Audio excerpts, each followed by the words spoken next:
Hello. Uh, Zhaochang, can you hear me? Yes, yes, I can hear you. Yes. Well. Thank you very much. Can I see your video so that we can make sure the video quality Okay. is cool? Thank you very much, Right? and welcome to our conference. Great. Thank you. Good. And yeah, just a kind reminder, like because we're also translating all the conversations, and then it's better to have to kindly reminder that to speak a little bit slowly for the interpreter, Okay, so that have a better quality interpretation. okay, Thank I you. will. Okay, Thank you. Thank you very much.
Okay, good afternoon, ladies and gentlemen, and we're starting the third session of the conference on non-capitalist mixed economy.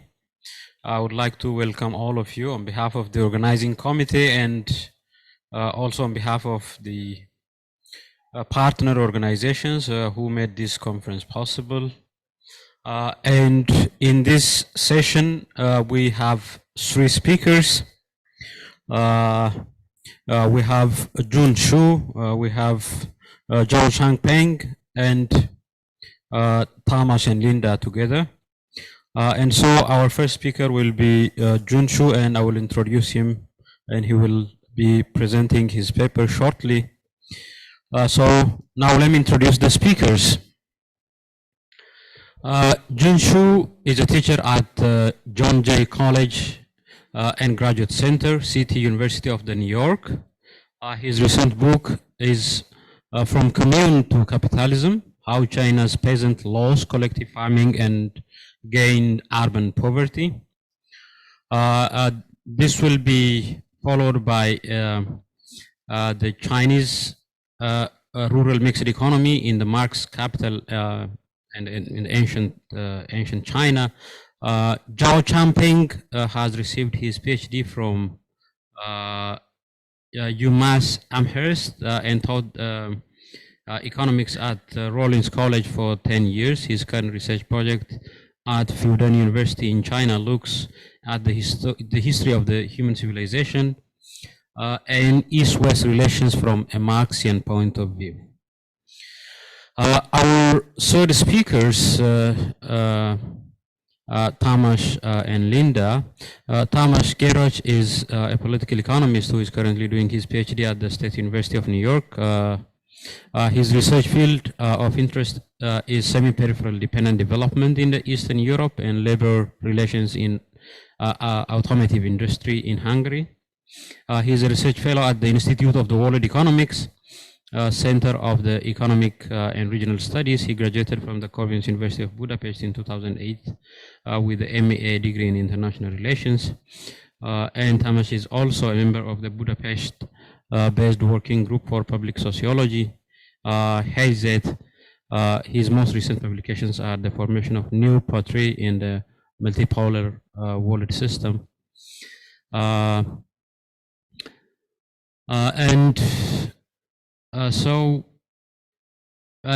Linda Szabó also studied urban sociology and anthropology at the Central European University and Corvinus University of Budapest. Currently, she is writing a PhD thesis at the Central European University on the impact of the Chinese business in Hungary have on the social and urban change. Her research examines simultaneously the effect that minor and major actors in the real estate market have on the urban development, the relationship with the state role in the real estate market, and its goal in housing policy. And so she has taken part in several international research in urban development, migration, social justice, policy making related areas. And so with this, I would like to open the floor for Zhun Xu. Zhun Xu, the floor is yours. If you can hear me, we can now start. Thank you, Fikadu, and thanks to the organizers of the conference. Unfortunately, I cannot participate in person, but this looks like a wonderful opportunity to share some of my thoughts on the non-capitalist market in China, especially on land. Also hearing all the insights from other speakers. So let me share my screen first.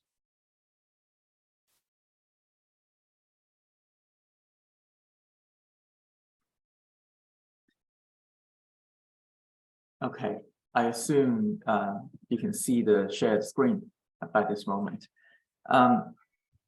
So I'm going to talk about the rural land question in China today.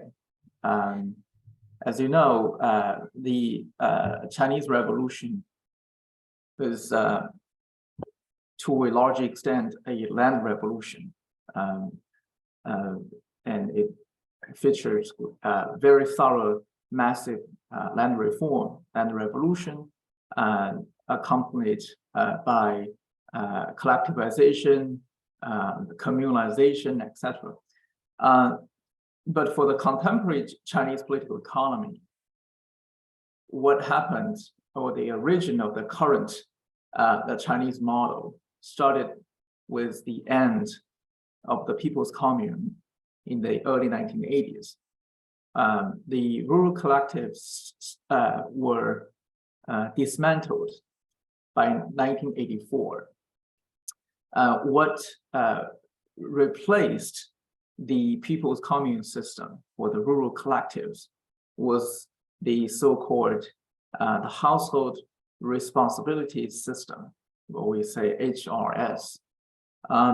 It is a very interesting system. It was designed with contradictory forces in its very own this design. So it has collective ownership on paper. Every village collective, in theory, they owns all the farmland in the village territory. But in practice, the household responsibility system means that every household would sign a contract with the village collective. So they would have their own basically private plot. They can work on their private plot in whatever way they like, as long as it is still maintained for agricultural production purposes. So there's no real intervention in how they actually deal with their assigned private plot. It's de facto private owner, well, not ownership, but the private. They can organize the production and deal with the product in whatever way they like. At the same time, initially, the HRS had a very strong limit on how much land you can transfer. So if after you have rented the land from the village collective, you're not supposed to, let's say, I want to give up my farming and I'll give my land to my friend. That is not allowed for quite some time. But we'll see how this limitation got relaxed over time. And the HRS also featured a strong redistribution possibility. That is, the village collective in all kinds of scenarios, it would have the power to redistribute the contracted land. For example, if there is demographic change among the households, there's people decreased, people increased for whatever reason, the village collective would naturally redistribute the contracted land, so that every household would have a relatively fair distribution of farmland. But at least that was what this the institution was set up to be. As you can see, the ownership, who actually control the land, own the land, is and let's say strategically ambiguous. People really don't know who actually own the land. Well, there is difference between what is ownership on paper and what is ownership in practice. And there is all kinds of debates, I think controversies regarding this very system, the post-commune household responsibility system. There are people on the right wing would often argue that this very system is not functioning well because the ownership is not clear, which means that there is problem with the efficiency. The agricultural production was not efficient because people don't know who is actually owning the land. I'm sure you know all the usual arguments for this. Peasants or farmers were not willing to invest in their own plot because they don't know whether they are going to operate on this land forever, etc., etc. There's even recent arguments that this ambiguous ownership would give rise to environmental problems because people would not be interested in learning more environmental friendly technique. They would overuse chemical fertilizer. So this would damage the environment as well. The response from the left would be that this ambiguous ownership, or at least the collective ownership on paper, is still vital for keeping to prevent the rise of large landholding, to prevent the rise of agrarian capital from controlling millions of small producers in the countryside. And they would argue that this would actually be a good thing. Now, obviously, there is another more radical critique on this, is that the socialist Marxist scholars who would argue that it was a mistake to dismantle the rural collectives, and the only real alternative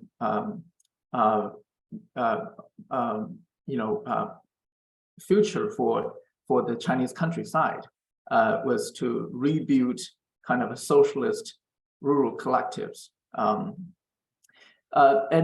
for the Chinese government, what they have been doing was that they have been consciously relaxing the legal restriction on land transfer. This started from the 1980s, 90s. They have gradually been relaxing, saying, well, first of all, that you can, under certain conditions, you can transfer your land to your fellow villagers. And later on, you can even transfer your land to people outside your villages, as long as they satisfy certain requirements.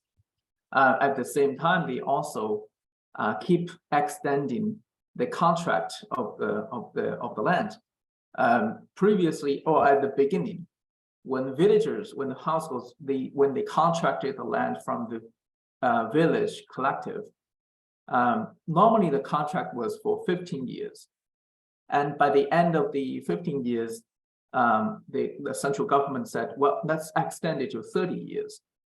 And after, somewhere between, in this process, the central government would say that, oh, let's have an indefinite contract time for those rural farmland. So it's increasingly secure, let's say, the land contract. The central government also pushed forward this idea of separation of rights regarding farmland. So there are three rights: the owning right, which is who owns the land, and on paper that is the village collective. And you have contracting right, who has the right to sign a contract with the village collective. That remains the villagers in this very collective. They can sign the contract with the village to get the initial contract land. But who has the managing right? That is a separate right that they highlight. So after you have contracted the land from the village collective, you can then basically transfer the land to someone else who is actually managing the land. So the three rights that the central government had made clear, they think this is a innovation in the incentive, whatever design. And they have been pushing for the separation of such rights, which basically they're pushing for, in theory, some kind of a consolidation of farmland. Now, really a missing piece from the discussions on the rural land question in China between left and right and between all kinds of schools is that they don't actually talk about what's going on in the Chinese countryside at this over the years. when they talk about should we, how do we look at the HRS or the household responsibility system, they would say, well, it features small producers and the land cannot be transferred, etc., etc., as if the Chinese countryside has remained in the 1980s.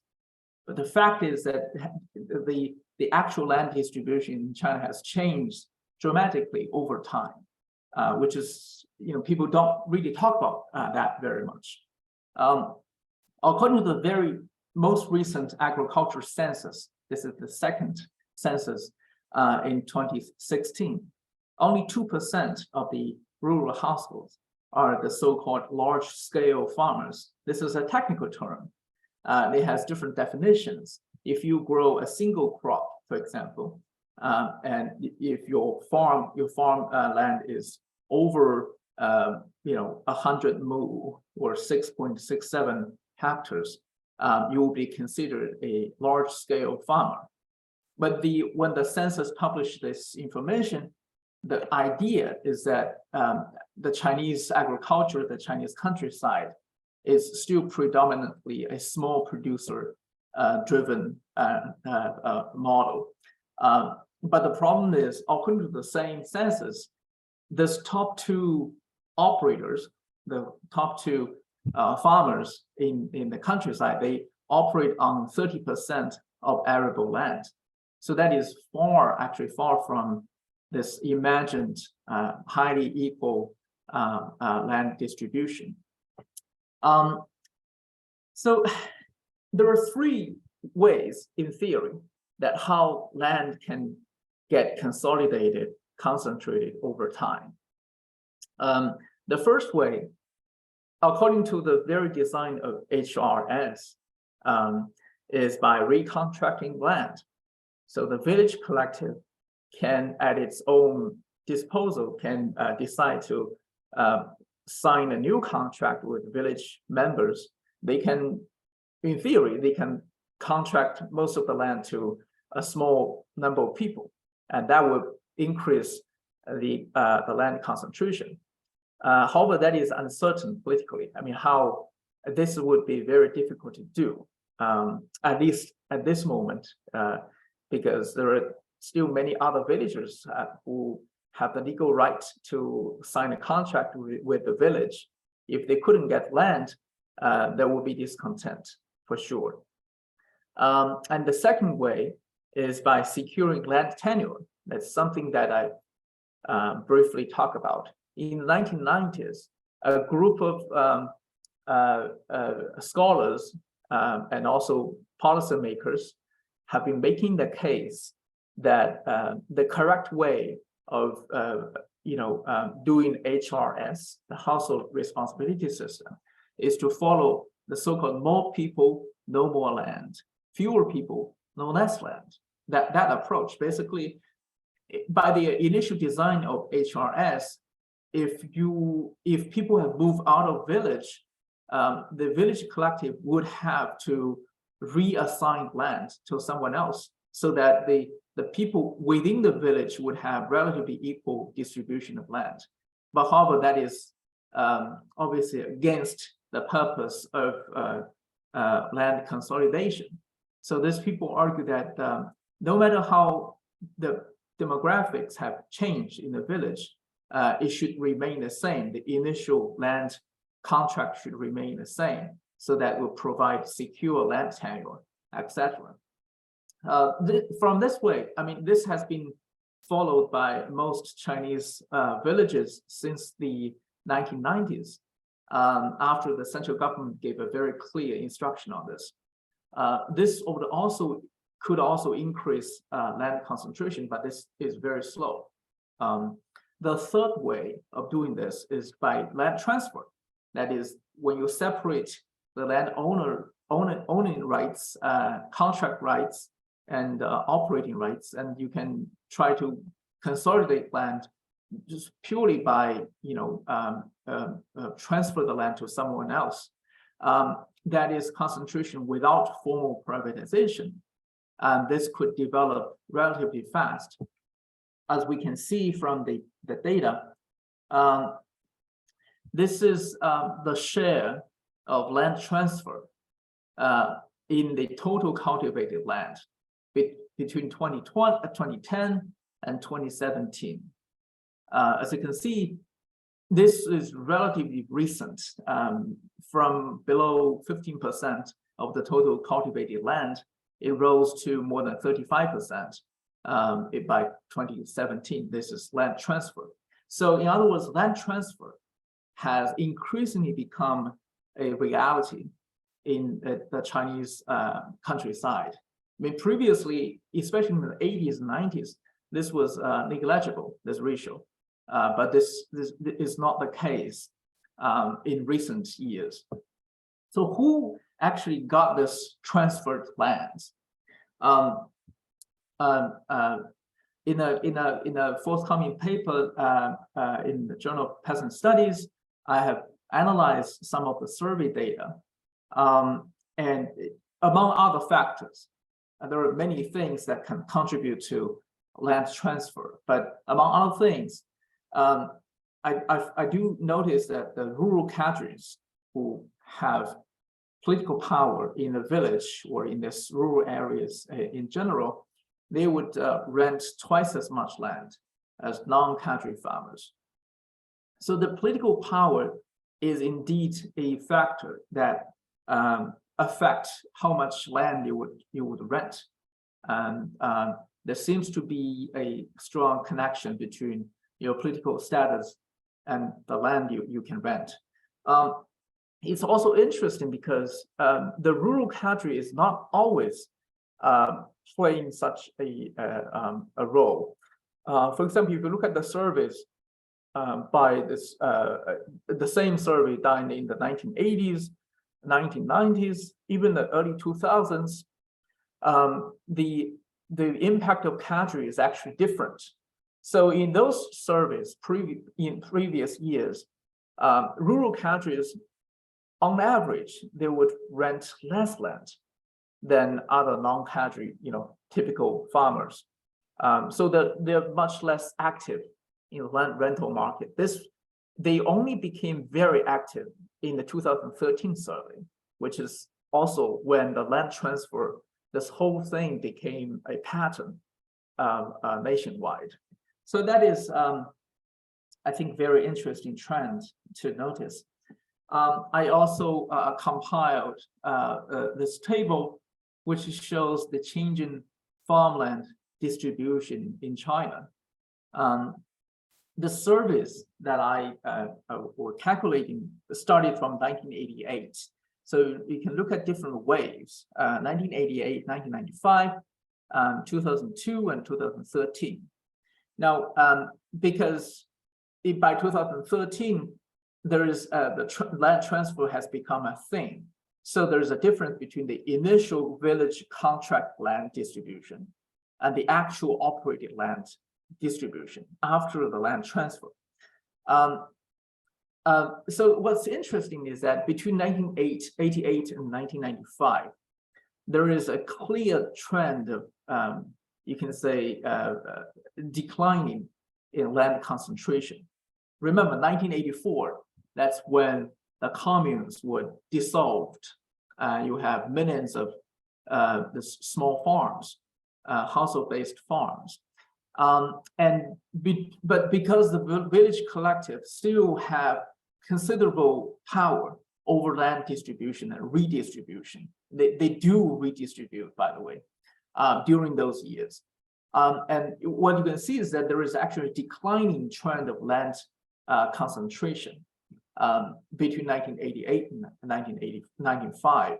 The top 10%, for example, their share dropped from 47% to 30%.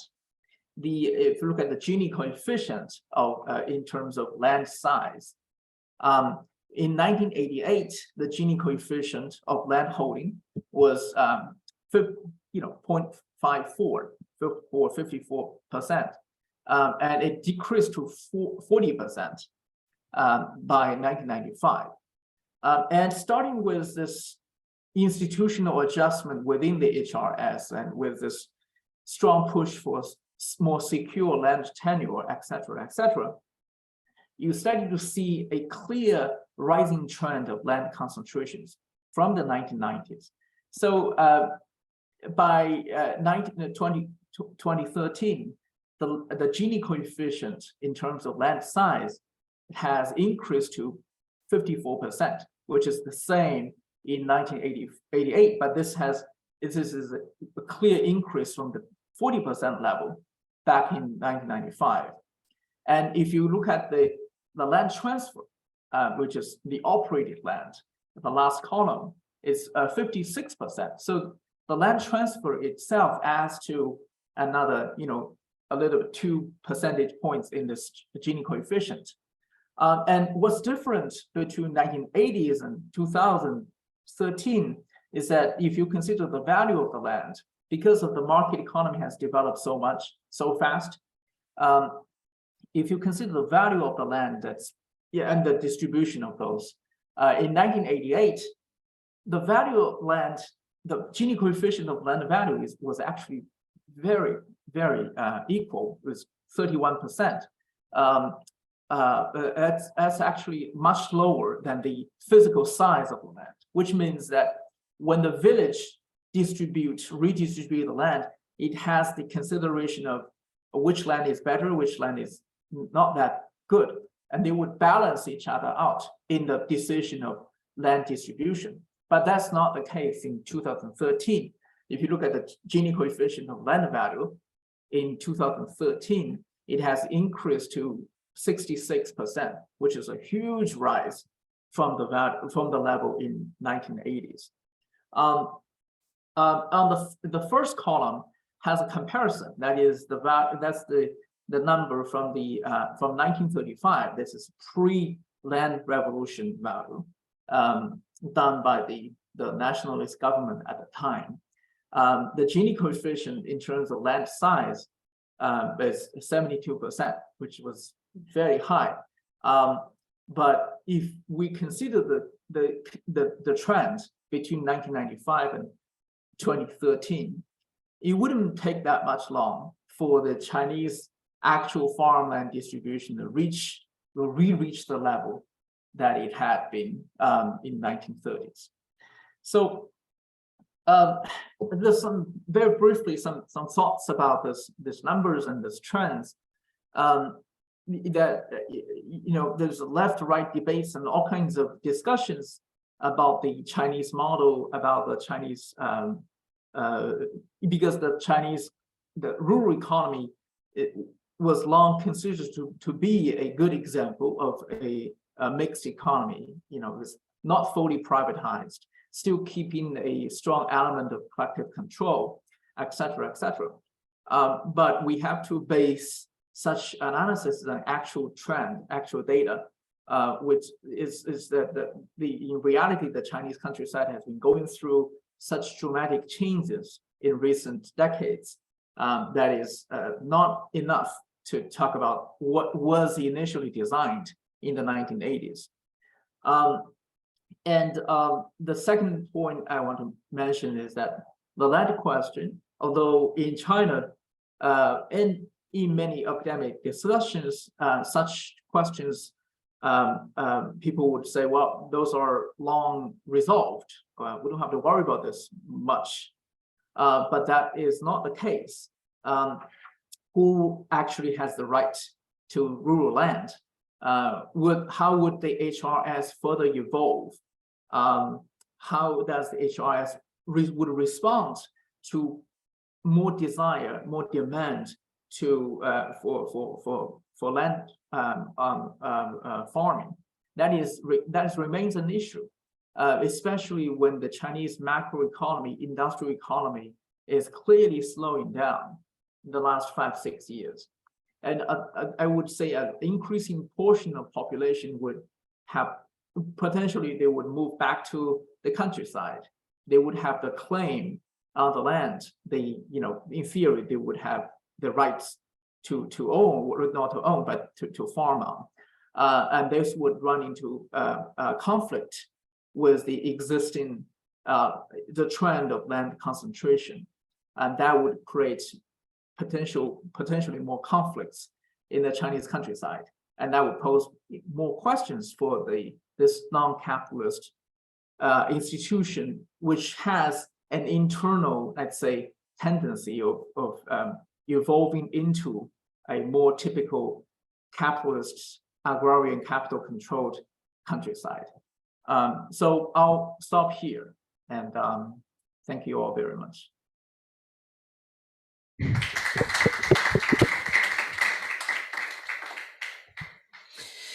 Thank you, Zhun. I'm glad that you have brought some very important issues into the discussion.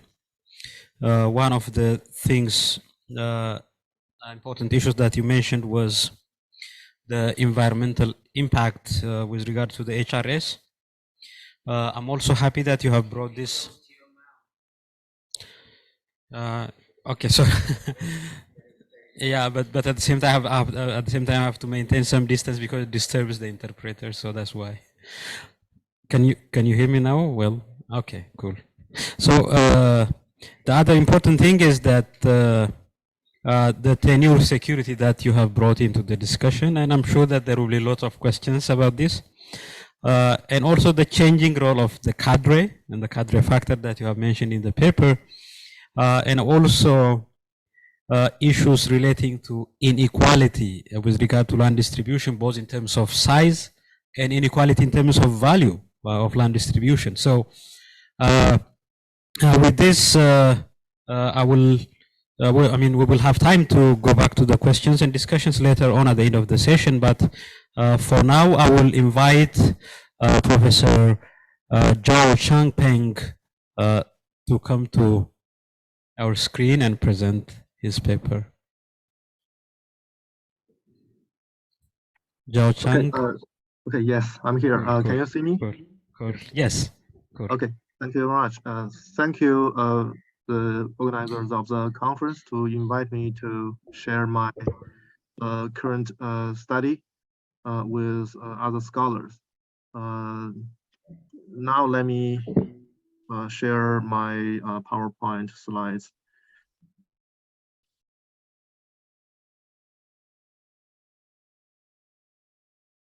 Okay. The title of my presentation and the study is Rural Mixed Economy in Marxist Capital and Ancient China. I'm trying to compare the accounts of rural mixed economy in Karl Marx's 3 volumes on Capital and its manuscripts with the evolution of rural mixed economy in the context of ancient China. The reason why I want to compare them is that this comparison is about how pre-capitalist rural mixed economy gave rise to capitalism in history, and how this pre-capitalist mixed economy could serve as historical heritage or legacy to help us transcend the stage of capitalism in the transition to socialism. First, I would like to discuss several different roles of mixed economy. I think, and this is indicated by the first section, introduction, understanding the nature of mixed economy, because the general term mixed economy actually can refer to different types of mixed economy, and many of those different types of mixed economy, they actually are extremely different from each other in nature, and I will talk about 3 fundamentally different types of mixed economy by their very nature. My second section will compare rural mixed economy in Marxist Capital and in ancient China directly. And finally, I will draw some implications of this study for our project of going beyond capitalism and building socialism. Okay, so there are different ways in which we can categorize different types of mixed economy. My way of doing that is to directly serve the purpose of our practice. That is, we don't want to study mixed economy just for the sake of improving the economic performance of mixed economy.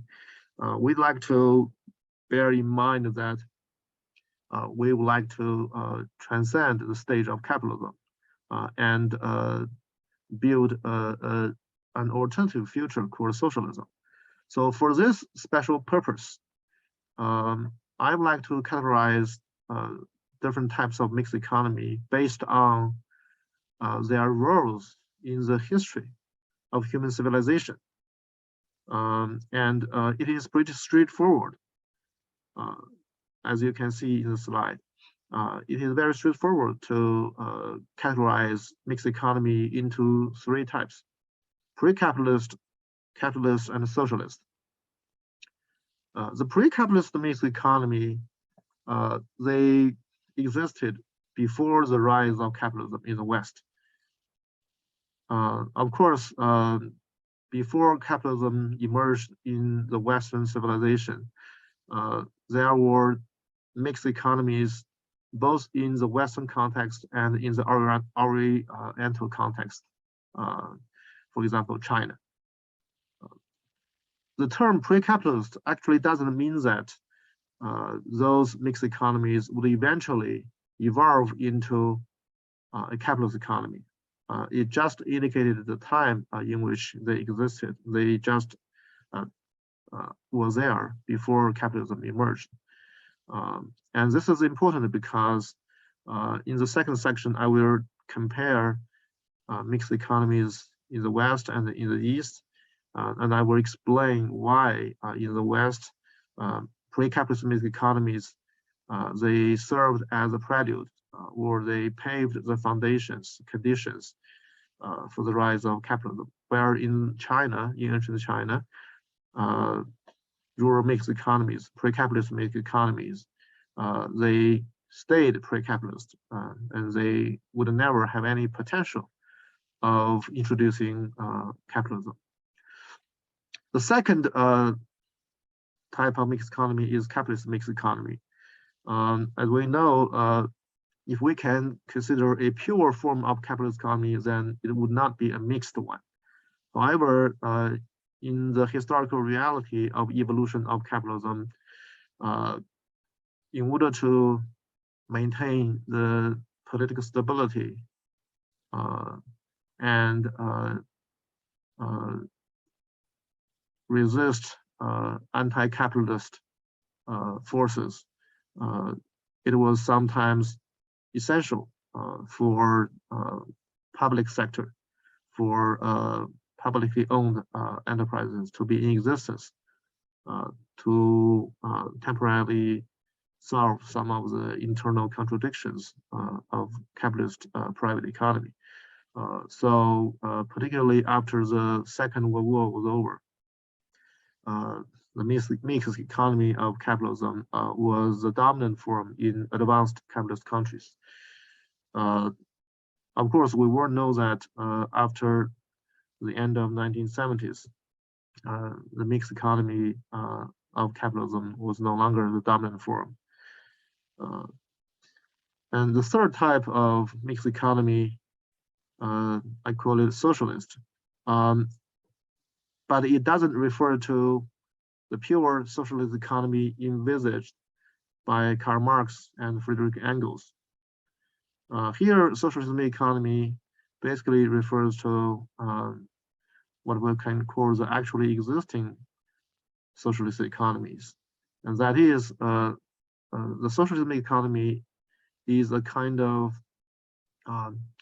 temporary or transitioning stage from capitalism to socialism.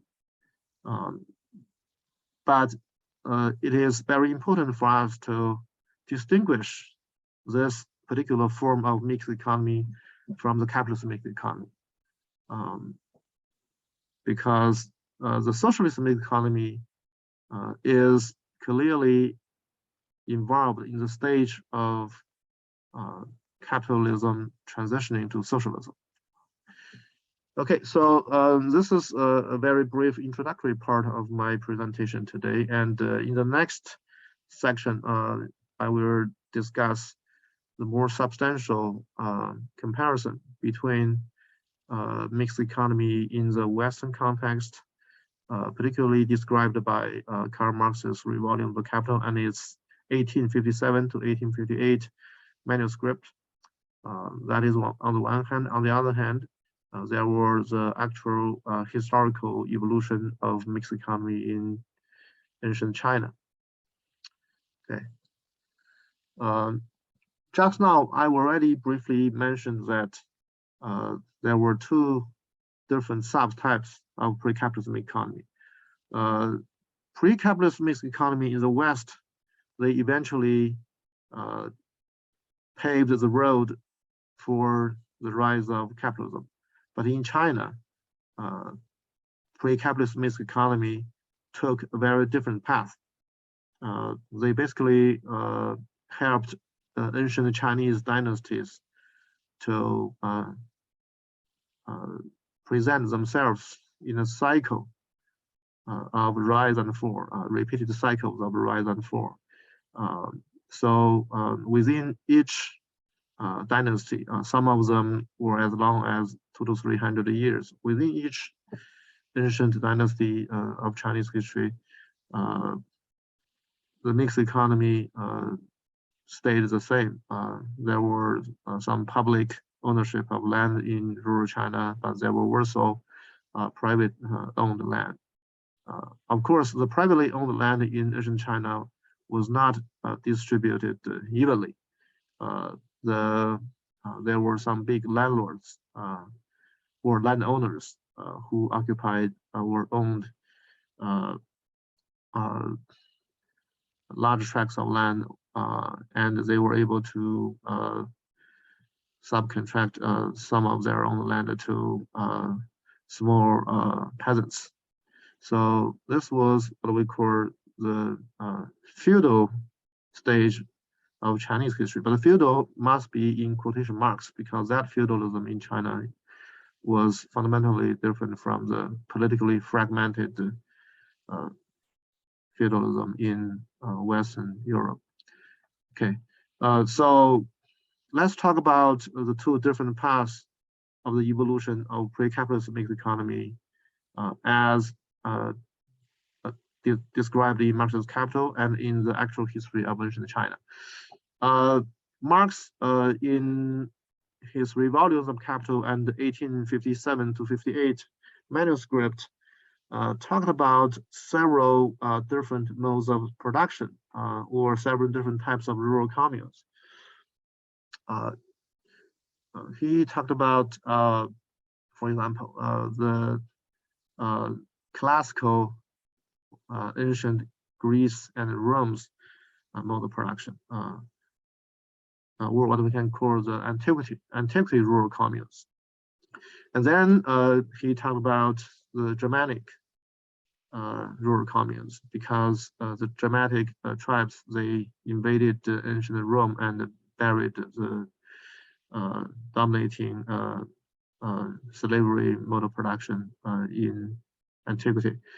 And then he talked about the feudal rural communes in the Middle Ages. Marx in Capital also discussed the very different paths of rural commune in India and China, ancient China. So this is why I find it very relevant to compare the rural communes in Western Europe with those in ancient China. But even though Marx gave a very clear term called the Asiatic mode of production, or Asiatic rural commune. That particular form of rural commune in ancient Chinese history actually evolved in several different stages. The typical Asiatic mode of production actually was already ended in the Qin dynasty, or when the first emperor Qin Shi Huang reunified China in 221 BC. The classical Asiatic mode of production was already not the dominant form in ancient China. So if we compare the classical Greece and Roman rural commune, Germanic rural commune, and feudal rural commune in the Western Europe, on the one hand, with the Asiatic rural commune in ancient China before 221 BC, then on the surface, there's not much difference, because all of them were a mixed economy. However, some hidden difference was already buried. Let me show to you why that hidden difference was very important. Because if you look at how the feudal Middle Ages in Western Europe paved the road for the rise of capitalism, you can easily see that with the enclosures movement in England, for example, in particular, what Marx called the primitive accumulation stage happened across rural England, and that actually drove the farmers, what we call the yeomen, from the rural communes, and they were driven into the coastal factories to become the industrial workers for the world market. But in China, it's very different. The classical mixed economy in ancient China was predominant in what we call the Eastern Zhou dynasty. But then Qin Shi Huang reunified China. After the reunification of China, Qin Shi Huang declared a special legal order. That is, land was now could now be privately owned. So on the surface, it's no longer a mixed economy. It's largely a private ownership of land in rural China. However, a legal order couldn't change the economic order overnight, because of the strong rural commune legacy in Eastern Zhou dynasty. Rural communes still stayed a mixed one into the years after the Qin dynasty in ancient China. However, the way the rural communes in ancient China worked could never introduce the stage of capitalism. Why? Because the state, as you can see, Qin Shi Huang ended the feudal era. And this time, feudal is not in the quotation marks. It works very much in a way like feudal Middle Ages in Western Europe. So the feudal stage in ancient China was politically fragmented, and rural communes was indeed a mixed one. But Qin Shi Huang ended that era in two interesting ways. Politically speaking, the state, the central state regime, consolidated a hierarchical control of the society and of the private sector. On the other hand, within the private sector, land was declared legally privately owned. So if we combine both the political change and the economic change, in actual ways, rural communes still exist in China, in ancient China, and land was not effectively privatized. And that order, that interesting order, would be perpetuated into the 19th century, before the eve of the Western invasion of China. So in that order, the Chinese central state, they kept solid control of the Chinese society, and capitalism could not evolve because capitalism is based on the spontaneous expansion of markets. But because of the visible heavy hand intervening in the private markets in ancient China, those private markets could never grow into a capitalist one. But in Western Europe, that experience was totally different. Rural mixed economy gradually gave rise to capitalism. So the final point on this slide is I would like to explain why these two different paths happened.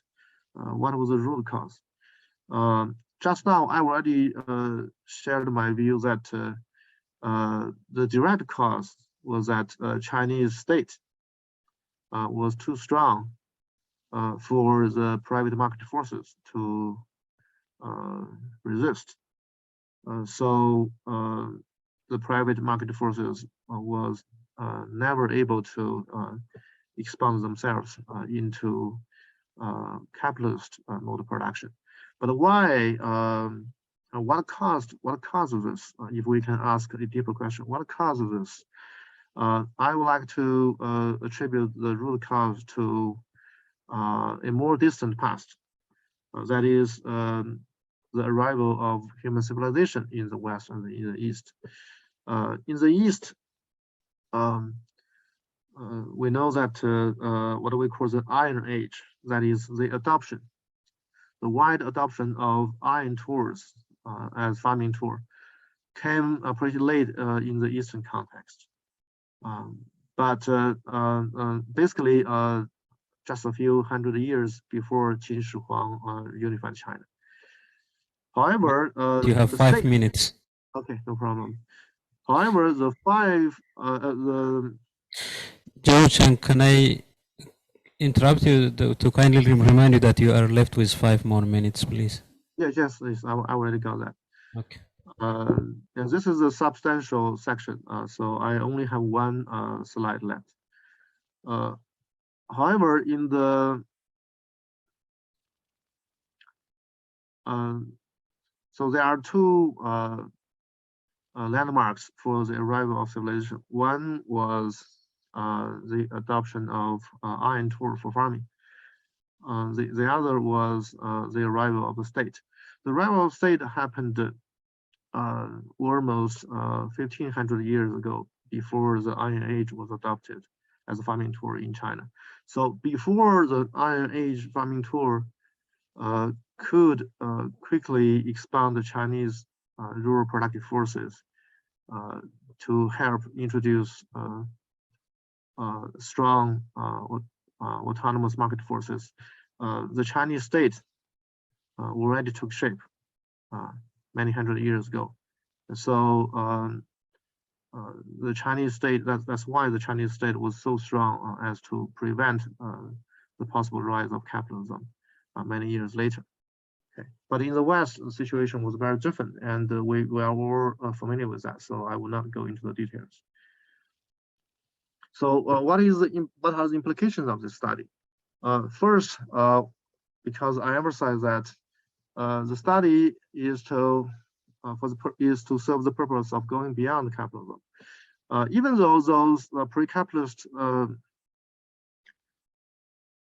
mixed economies, they took place before the rise of capitalism, Some of their legacies are still playing their roles in China, because China never underwent any clear stage of capitalism, even after 1840. So the pre-capitalist legacy of a strong state controlling mixed rural economy played a big role in helping China resist converting the entire Chinese economy into a capitalist one. And this strong state legacy is still helping China adopting a very special form of mixed economy today. We are all very puzzled by whether we should consider China a state capitalist one or a socialist one or some other form of economy. And I think that's still dependent upon the future direction of China. I think if there are no conscious direction of the Chinese government, central government, and the Chinese state to guide its economic construction in the direction of socialism, then spontaneously speaking, any mixed economy, be them pre-capitalist ones, be them modern ones, they will all lead to capitalism. The only way to build a mixed economy that will transition capitalist economy into a socialist one has to be based on the conscious policy direction of the state, and that is a legacy that has handed down to contemporary China from ancient history, but that is not anywhere else in the West. So I would like to spend the last 30 seconds to end my presentation about the dispute of state capitalism. In the West, modern capitalism emerged with several great capitalist revolutions, and the state, since those revolutions, the state was already tightly controlled by the capitalist class. But in China, the state was never controlled by the capitalist class. And even now, China allowed non-publicly owned ownerships of enterprises.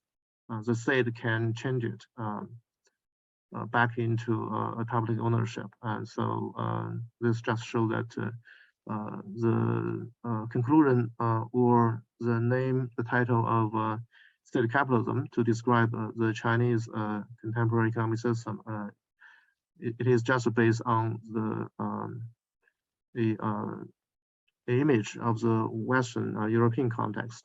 If we look at the Chinese history, then the state role in guiding the direction of the economy is a very open-ended question. Okay, thank you very much. Very much.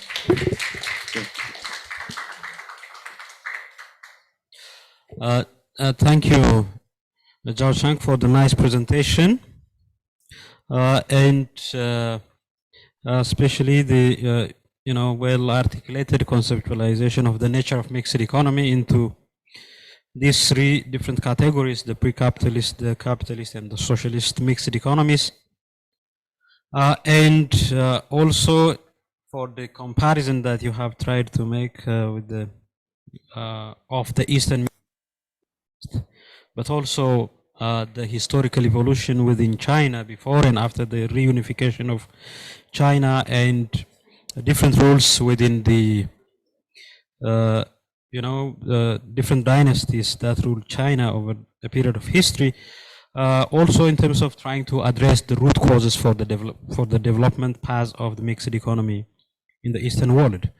I'm also happy that you raised the legacy of the strong state in the Chinese context, which is also similar to some countries that China has influenced, including Ethiopia, and I hope we would have some interesting points and discussions later at the end of this session.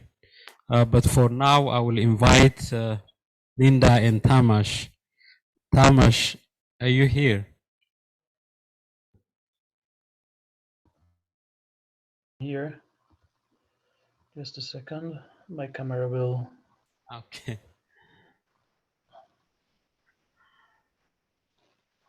Welcome. Thank you. So,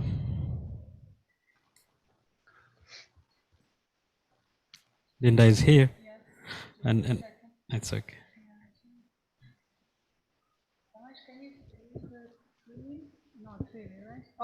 Yeah, I can. I see it. Cool. The floor is yours now. You can start. Thank you. Shall I use this? Okay. Sorry? Is it necessary? Yeah, for the translator. Okay.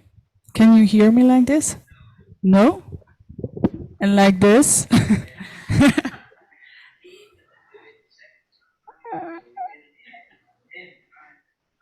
And is it good for the translator as well? Convenient for? Yeah, okay. Thank you. Okay. So hello everyone. Thank you for having us here today. We are going to present research in progress with Tamás Gerőcs, which is actually a research based on another one which I have done together with Ayanie, who is another member of the working group for public sociology Helyzet and also another co-founder of Peripheral Center where I'm affiliated with. That research was about the study of the Budapest-Belgrade railway construction, which is carried out, which is a flagship project of the Belt and Road Initiative of China, carried out in Hungary and Serbia. And that we studied in the context of the increasing role of Chinese state-owned enterprises in Eastern European infrastructures. And since we argued that those typically loan-based investments which are carried out within the framework of Belt and Road Initiative are entangled with Chinese foreign direct investments, which are emerging also in Eastern Europe, particularly because of the leading role of the state, both as a capital holder and as a regulator over market mechanisms. With Tamás today, we would like to address the question, how may Chinese infrastructure projects connect with industrial development, with particular focus on Hungary. So in terms of our theoretical underpinnings, we are to provide a conjunctural analysis of the infrastructure turn, which refers to a policy-related concept of the scholarship, recognizing the growth of policy interest in infrastructure development since already the early 2000s, if you look on a national scale, but after the 2008 financial crisis taking place on a global scale. All this is happening in a historical conjuncture where after post-Keynesian neoliberal conjuncture featuring infrastructural decay, along with the 2008 financial crisis, where due to the overaccumulation and overcapacities in the production sector, drive capital holders to look for alternatives and found infrastructure-led development a good option, which has both become a new investment regime and the development strategy on a global scale. So within these circumstances, we could see the booming of grandiose infrastructure plans, starting with the Belt and Road Initiative in 2013, but also followed by the Build Back Better World program of the USA, the Global Gateway program launched by the EU, and several other strategic documents issued by national governments, where the state has a significant role in infrastructure investments. But what is interesting here is that it goes beyond the national territories, so it really affects and goes on to on a global scale. So here it becomes clear that states have a changing role in the current phase of the history of capitalist development, where infrastructure has also become an important field of geopolitical rivalries, both on a global and on the regional scale. In terms of Eastern Europe, we see that through BRI and other interstate relations with China has an increasing role in transforming the local geopolitical economy. And it also has become a regional rival of the EU. This also means a step away from the dominance of neoliberal market fundamentalist approach towards state-led mixed economy alternatives in terms of development policies. So with Tamás, in our research, we pay particular attention to how this process is in interplay with the restructuring of the local states and the hegemonic stabilization in Hungary, as well as the changing industrial policies.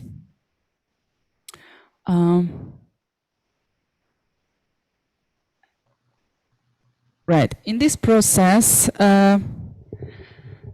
China and China's party state could, as I said, also gain opportunity or find a window of opportunity to increase its investments in Europe after the 2008 financial crisis. That means also gaining some geopolitical leverage on the regional scale through its investments in Eastern Europe specifically, and also to handle, and it's very important to highlight this here because it's usually missing from the arguments, that China's rising interest in Europe interacts with its aspiration to handle the issues deriving from its capital and labor surplus, as well as overcapacities in its construction sector, not even mentioning the consequences of its struggles with the uneven development within its own within the country.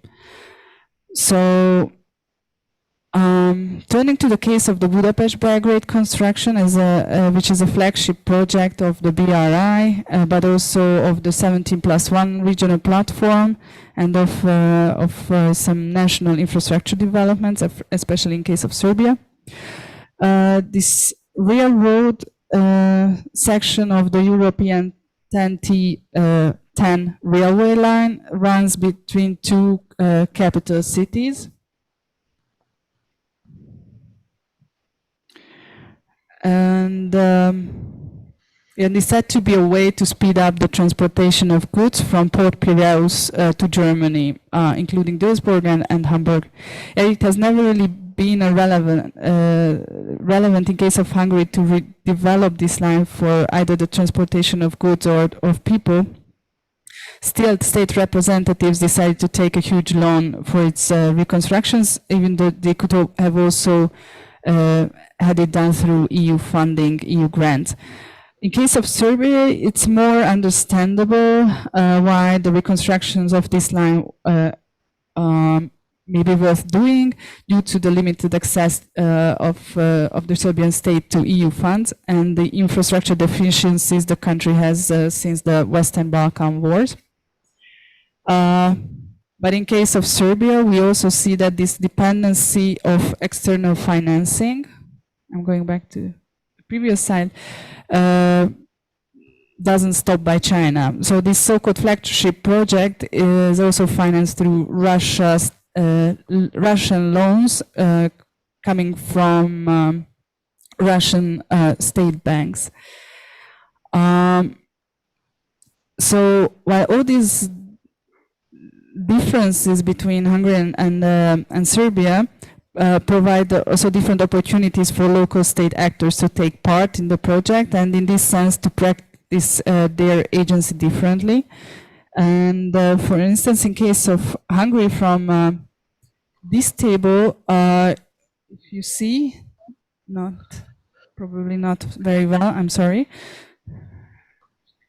Yeah, how shall I do?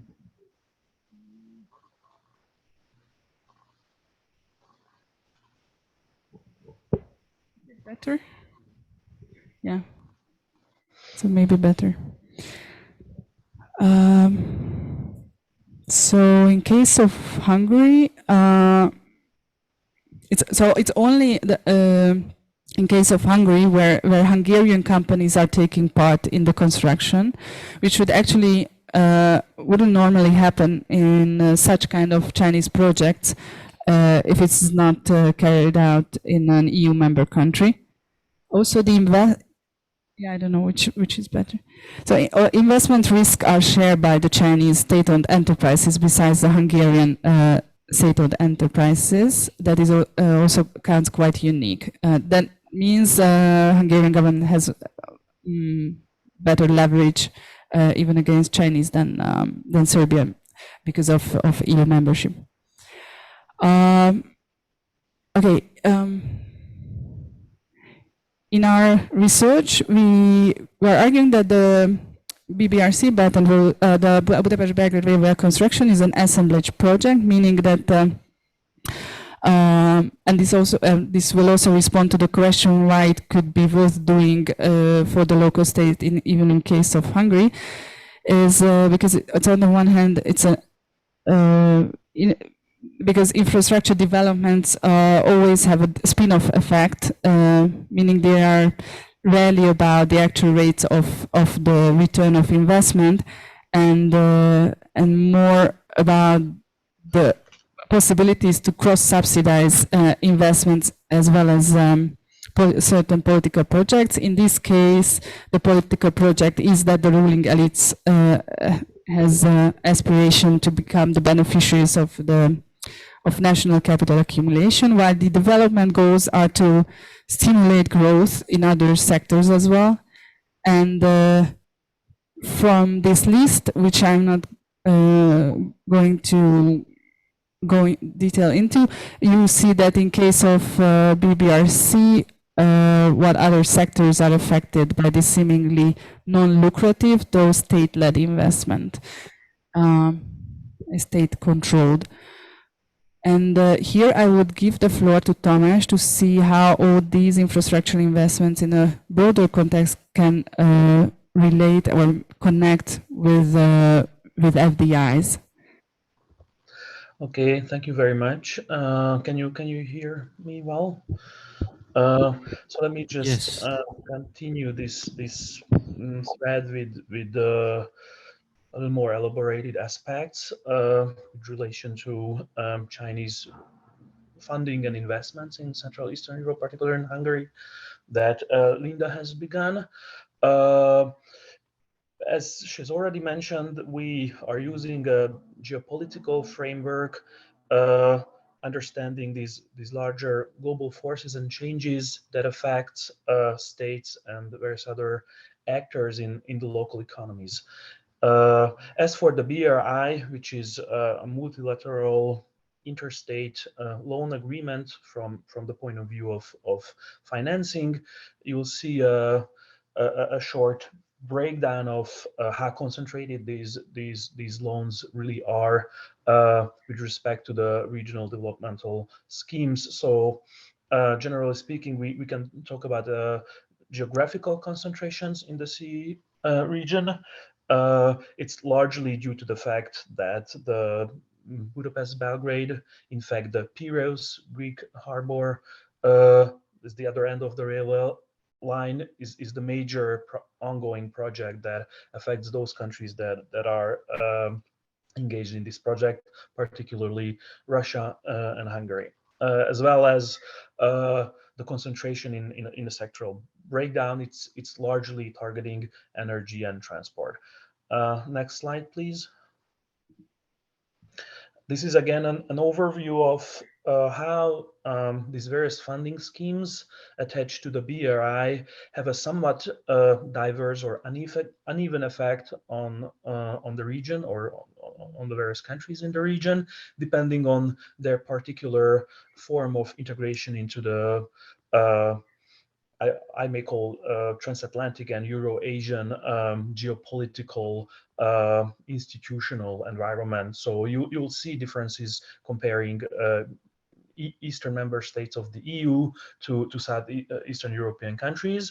Hungary will be a very particular case, an interesting case, because it's combining a large amount of Chinese loans with EU transfers, but as of EU loans, this government, I'm going to explain it in a little more detail shortly, has been reluctant to withdraw.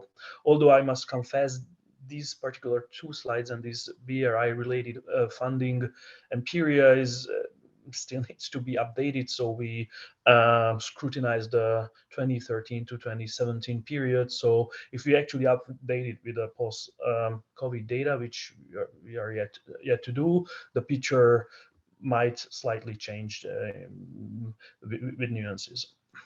Next slide, please.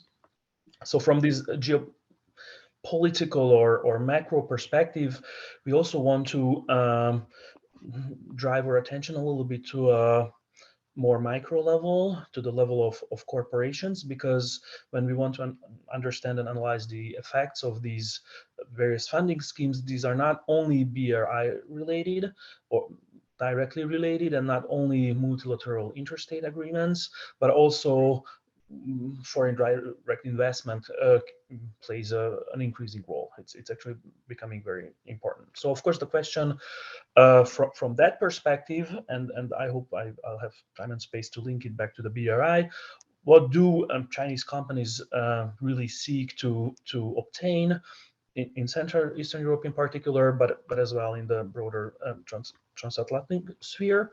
So one thing that's might sound obvious, especially if we compare it with other regions, more peripheral regions where we see Chinese companies activating, that in the case of EU, it's a kind of like a state-of-the-art technology and market niches that Chinese companies would of course like to join into. And this is a long history. I'll have really no time to go deeper into this macro link. It's not only rivalry, but there's been various agreements, investment agreements, coordinated strategies between EU, particularly the European Commission and China, and there's been a penetrating inter-investment activities on both sides. So this is the kind of picture where actually we want to put our region to understand its geopolitical role. And we see that globally there's been a massive restructuring in various industries, services, manufacturing, where Central Eastern European countries are targeted or becoming key players, to put it this way. It's particularly new production networks expanding eastwards that's been triggered by global forces such as crises in production, overproduction crises, technological changes, and various other investment schemes. In this case, if we look at the region from this perspective of manufacturing restructuring, it's actually automotive industry and electronics are the key industries that have been expanding eastwards, and it's largely triggered by, as I've mentioned, technological changes. In case of the automotive industry, it's obviously the electromobility. So this is one particular division of labor into which Chinese companies sometimes privately owned or partly state-owned enterprises want to engage themselves. That's how they want to access a market and technology and want to upgrade on these peculiar value chains in the electronics and automotive industry. And we see the rise of actually Chinese value added in the case of the automotive industry, and we really expect it to grow by this technological transformation that's been actually largely triggered by what's happening with the electromobility, and in particular the rising role of the battery suppliers that are mostly located in Asian countries, not only China but South Korea and Japan as well. But we see the rising role of China, particularly in the battery industry, and if you will see it on the next slide, that where the source of this change or restructuring really come from China really dominates key inputs and supply aspects of the battery industry. So obviously this kind of Chinese investment will target those production networks that have been rooted in or expanded to Central Eastern Europe. Next slide, please. So combining this FDI corporate approach and building upon the BRI infrastructural investment approach, we can also look at it from another angle that is important in our empirical inquiries, is that Hungary, and that's our particular case study. So what does the Hungarian state really have to do with these really large global economic forces? As we have elaborated in elsewhere, and again, I will really not have time to go deeper into the details of this aspect, but we know that the Hungarian government's engaging in some kind of a reconsolidation of a hegemonic state building project, very much based on reconfiguring capitalist class alliances on behalf of what we call the national capital in Hungary. And one particular terrain is where this restructuring takes place is how it connects into these external financial geopolitical alliances, and the way it does it, actually it's manifold, but one particular way we're really interested in the context of the mixed economy is as a sectoral. Tamás, can you hear me? Yes? Yes, please. You have 5 minutes to wrap up. All right. Okay. Thanks. Okay, thank you. Okay, noted. So there is a sectoral approach to this problem, and the way we break down this hegemonic consolidation based upon this sectoral approach is somewhat schematic, but we distinguish between the so-called tradables, export manufacturing industries, as you've seen, still largely dominated by Western capital in manufacturing, from non-tradables and banking. And particularly we see Hungarian national capital being activated in the telecommunication and energy sector with respect to non-tradables and banking, where it gains some space due to these large geopolitical changes to engage with Chinese, and actually not only Chinese, but Russian and other non-EU capital. So you'll see a brief breakdown. I again won't really go into the details of this. We'll elaborate it in our paper, which companies are actually active in which sector or in which of these in the sectoral map. We do see actually in the case of tradables, as I've mentioned, automotive industry and the battery suppliers, Chinese companies engaging large proportions of FDI in Hungary, but we really see them active in telecommunication, the Huawei being in charge of building the 5G network in Hungary, as well as in the solar power plant system that's been investing in line with the Hungarian state with consortiums to national capital, building this type of infrastructure in the country. And again, banking is a whole other story. It's super important because of these BRI related funding schemes. I won't have time to go deeper into this question now. Next slide, please. This is just an overview of, again, still needs to be updated because it's very dynamically changing, which companies in which sectors from China investing in Hungary, whether it's a greenfield or brownfield investment. There's been companies purchased by the Chinese investors, and we also focus a little bit on the national regional breakdown of this. Unfortunately, I have to skip this aspect again. Next slide, please.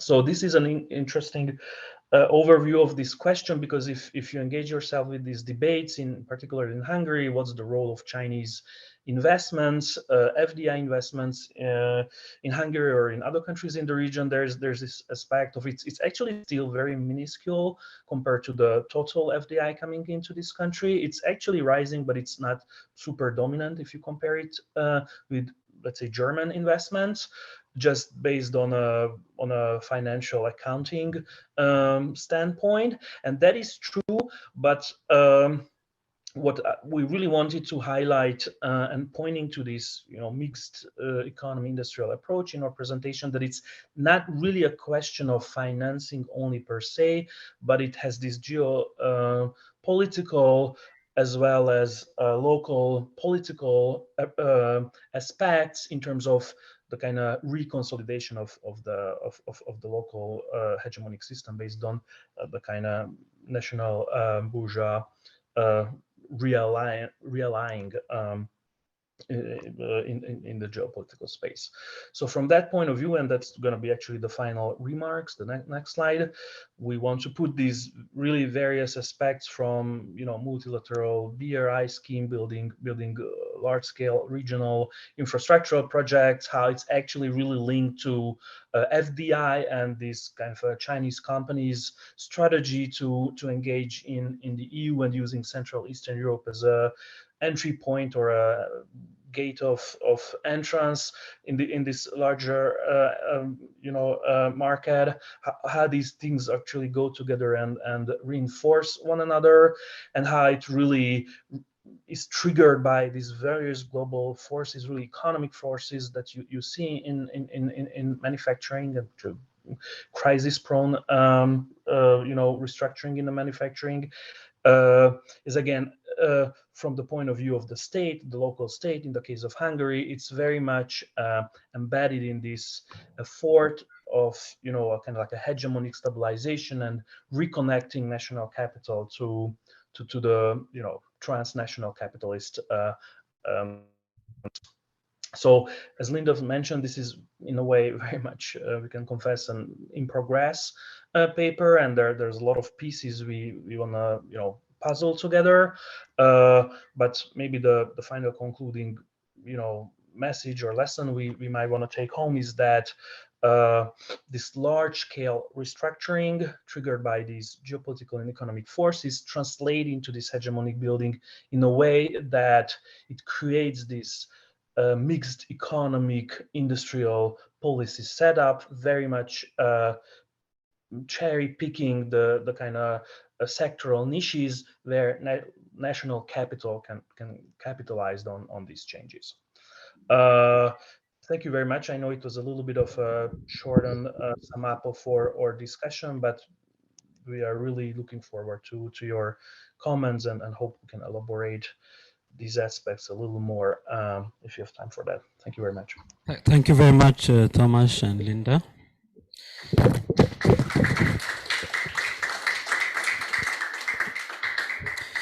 Thank you again for bringing this very important topic to the discussion.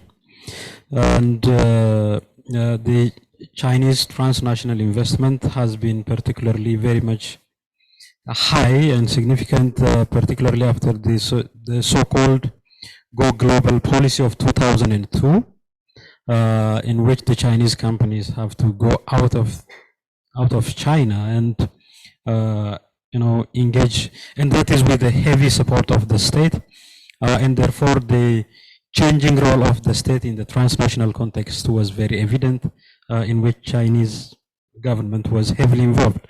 So it's also important that this topic has brought in the geopolitical issue into the discussion, that it has already the Chinese involvement in the, you know, in the economic sectors of different countries has already been contested, and in some cases, in some Western countries, it has already been specified that the Chinese cannot be involved because of the sensitivity of certain sectors.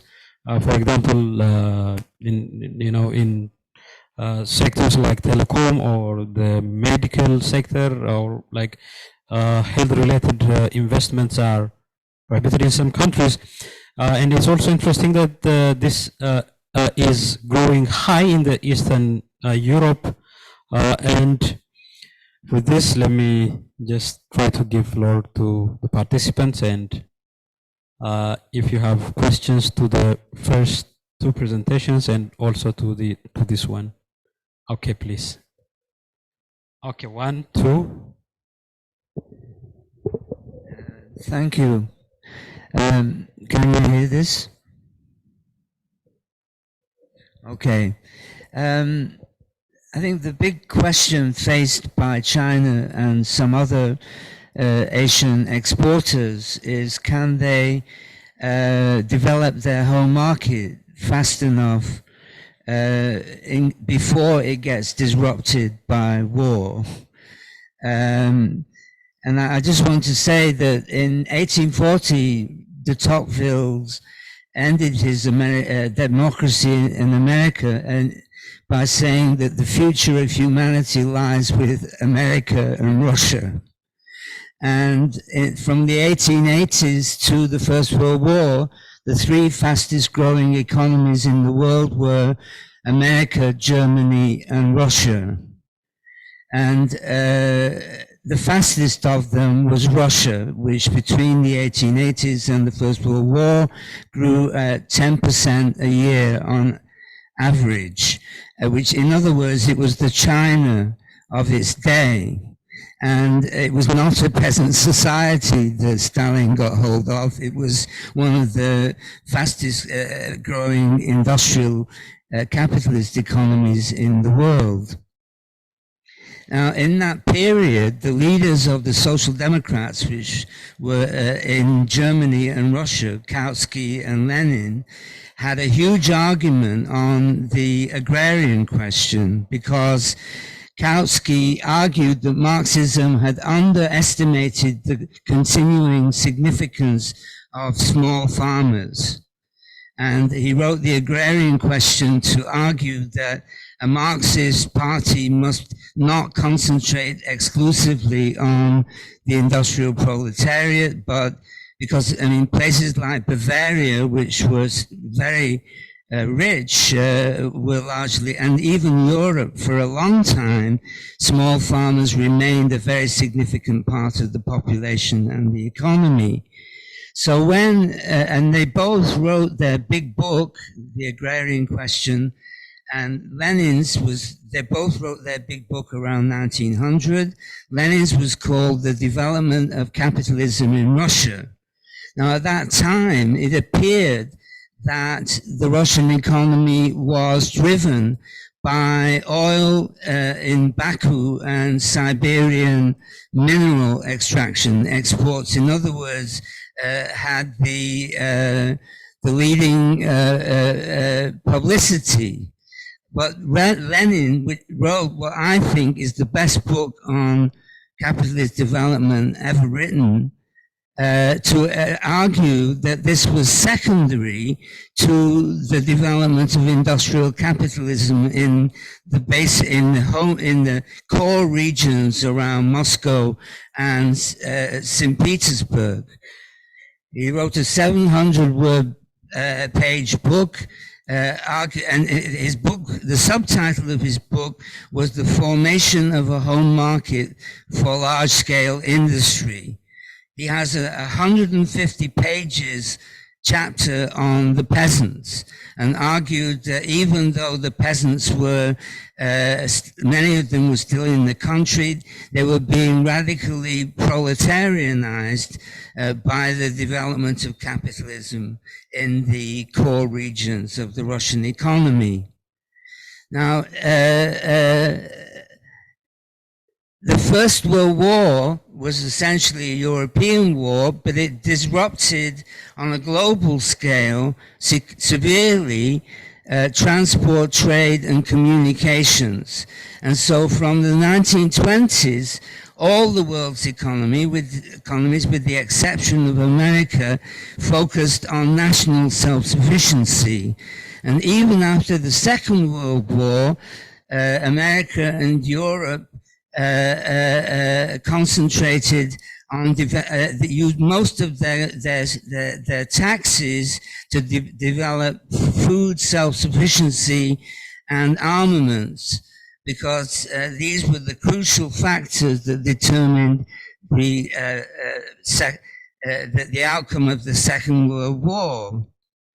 The Battle of Kursk in 1943 in Russia was the decisive battle where the Russian and German military machines met and the Russians won. From then on, that was the point, not Stalingrad, when the when the German army was significantly in retreat. That battle alone destroyed more military equipment than the whole of the First World War.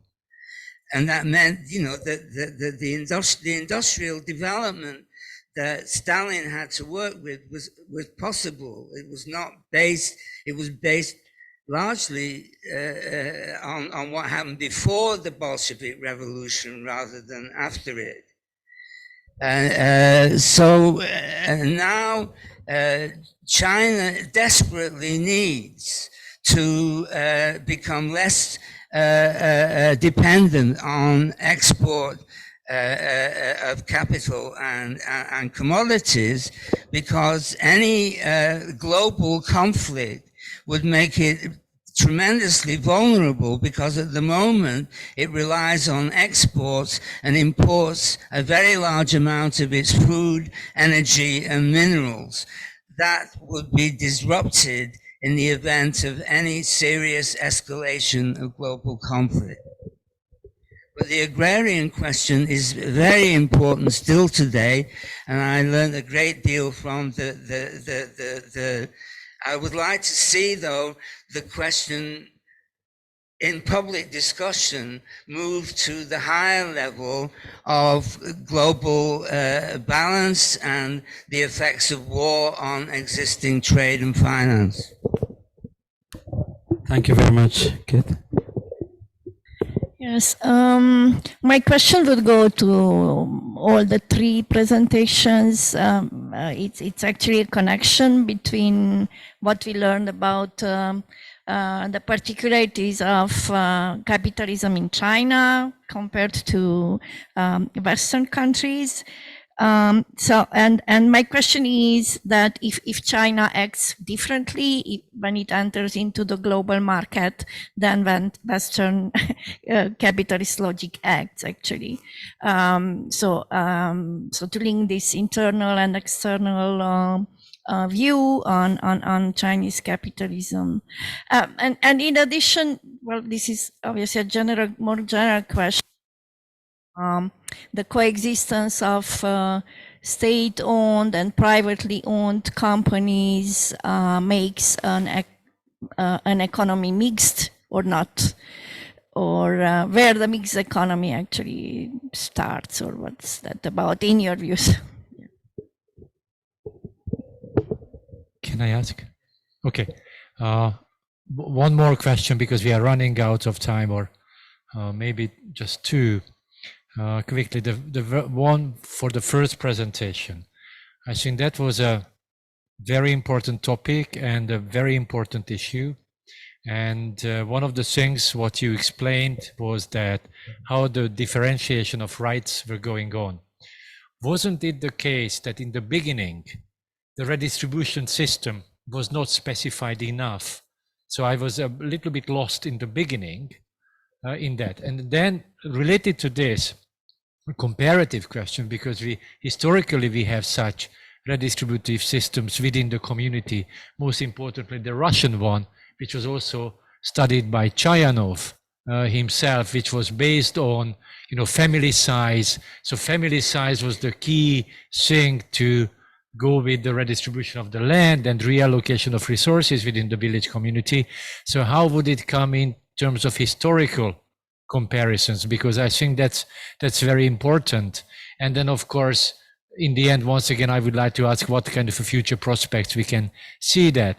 I think the second presentation was very important because it gives the broader context, which we haven't focused yet.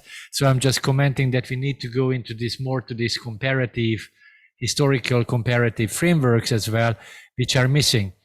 And last but not least is what is the assumption of you, Linda, and then also Tamás, concerning, so what's going to be the dynamics of this? So China is going to take more of these things, or it's going to stop here, or it's, what is the, because, you know, this is a key question in this is this based on the strengths of capital? And then we are basically seeing a negotiation between, you know, different capital centers of that, or there is some kind of another logic concerning the future? So I'm asking what your assumptions are.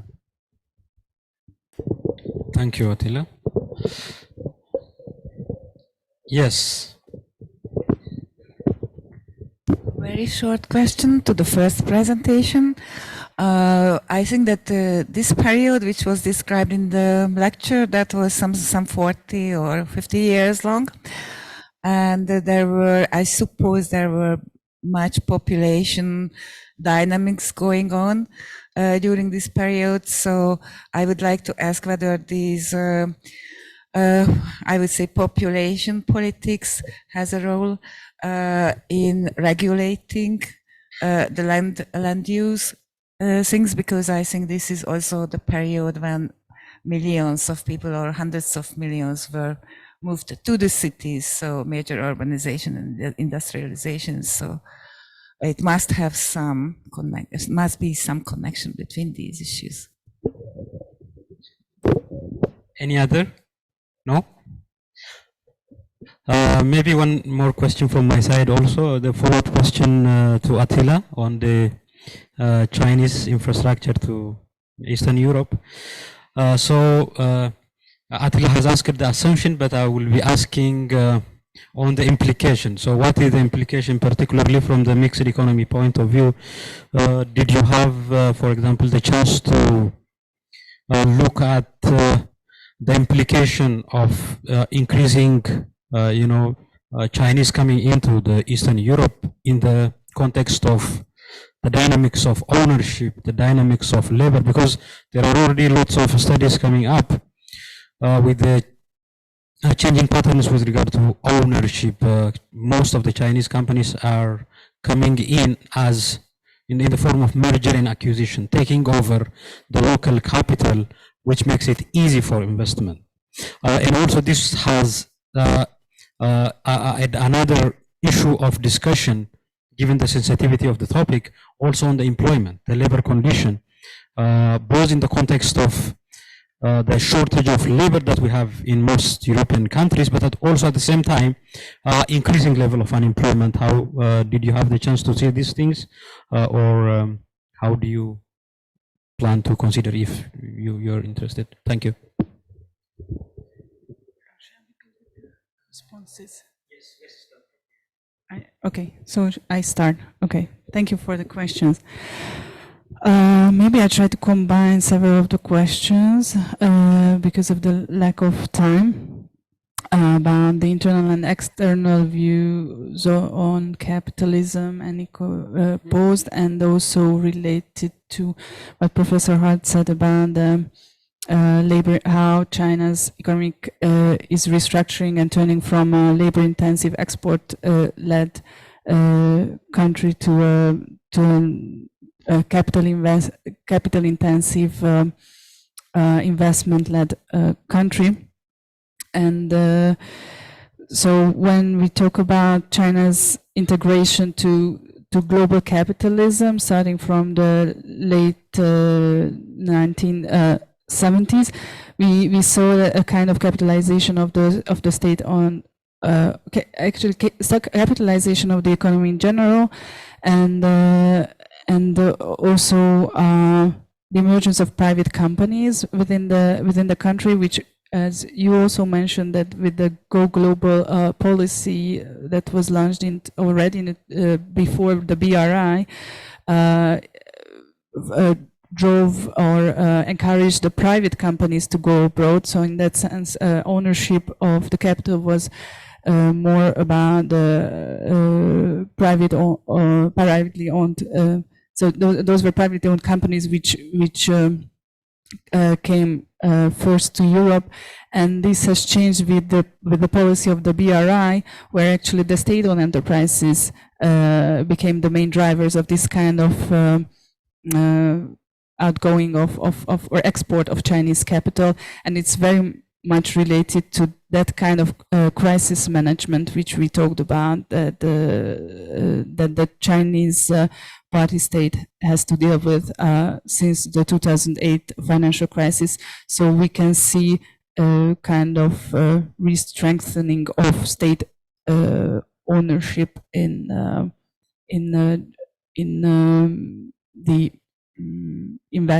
the global investments of Chinese companies. And in this sense, as we also said, this is all these investments have become also part of a game of geopolitics and geopolitical rivalry. And from the perspective of capitalism, to try to respond to what Attila asked, it's a kind of intra-core competition between China within the region of Eastern Europe, we can say between China and the EU, but on a global scale between China and the US.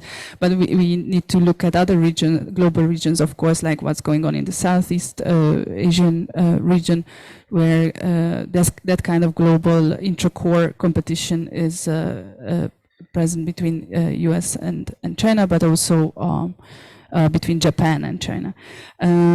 Yeah, I give the floor to the others too, because it's. Thank you. Zhaochang, can you hear us? Yes, yes.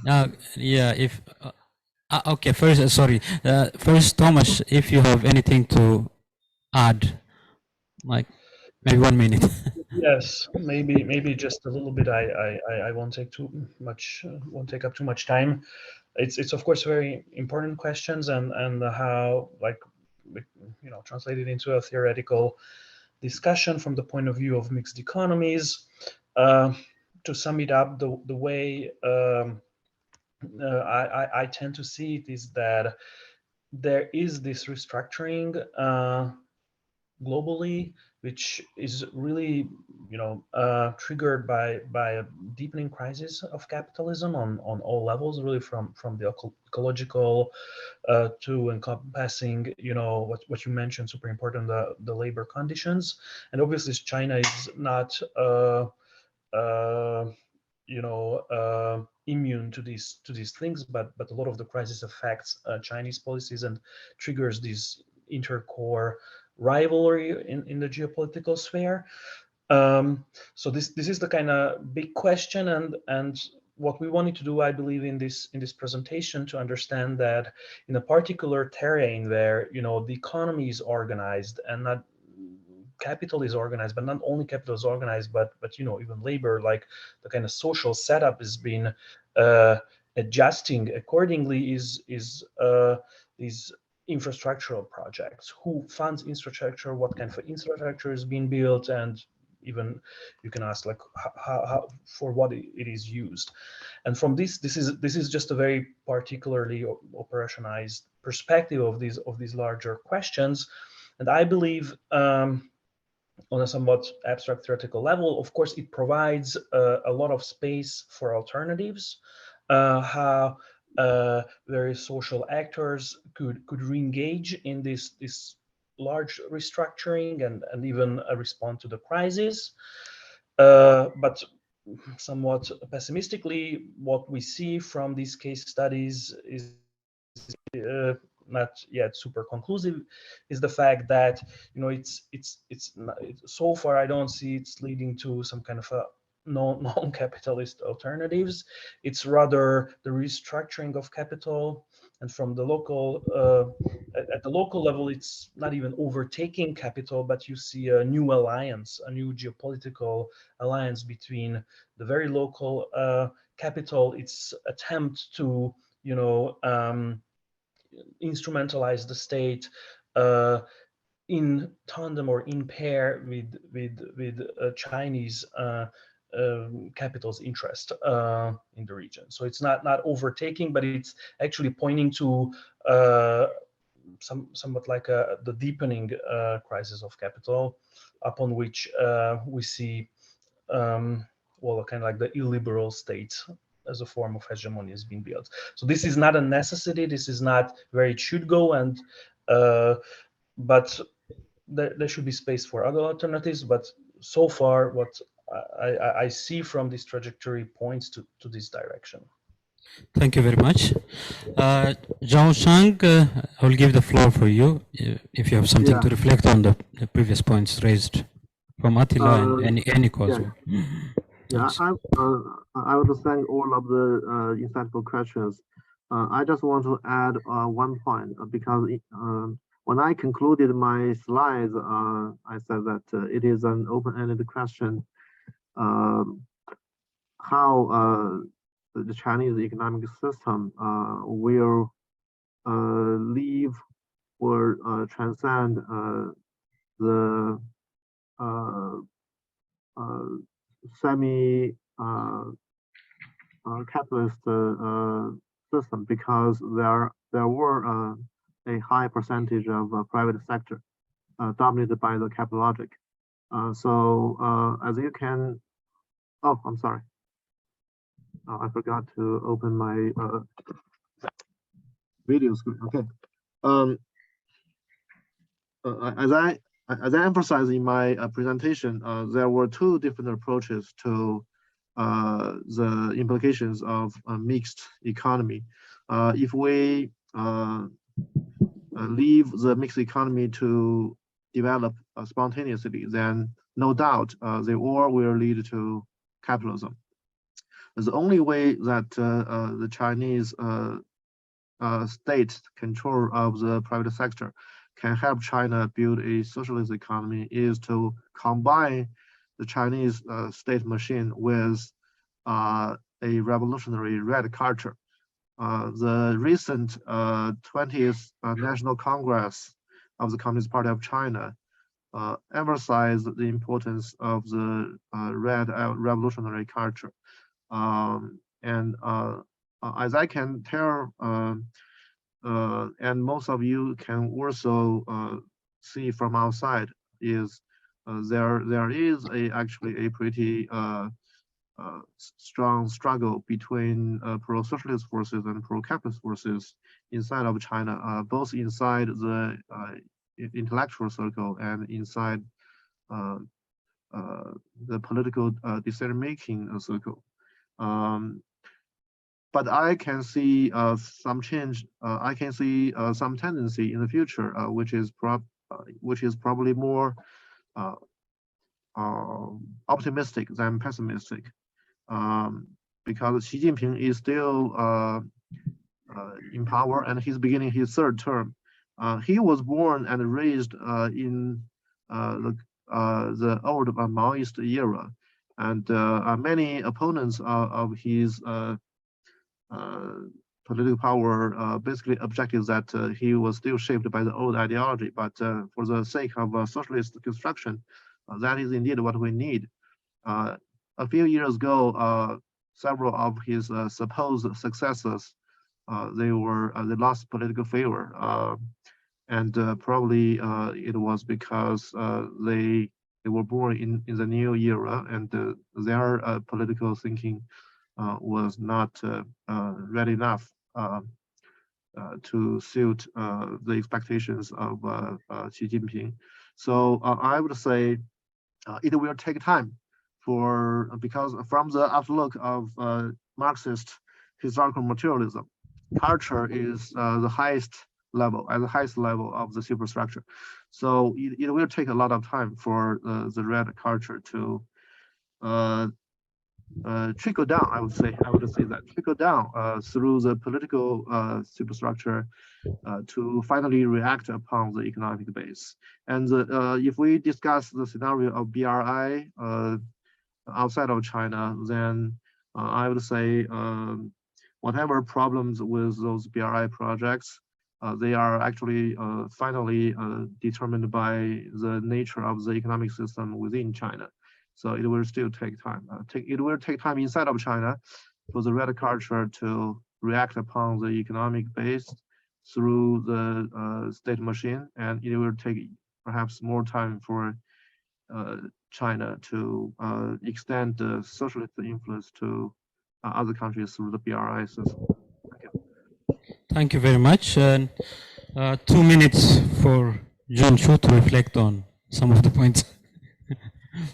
Thank you. I'll be very brief. I think when in the 1980s, when the post-Mao leadership started to build the new rural economic model, there is the dominant ideas were a combination of both pro-capitalist agriculture plus some populist ideas, aka like China type ideas.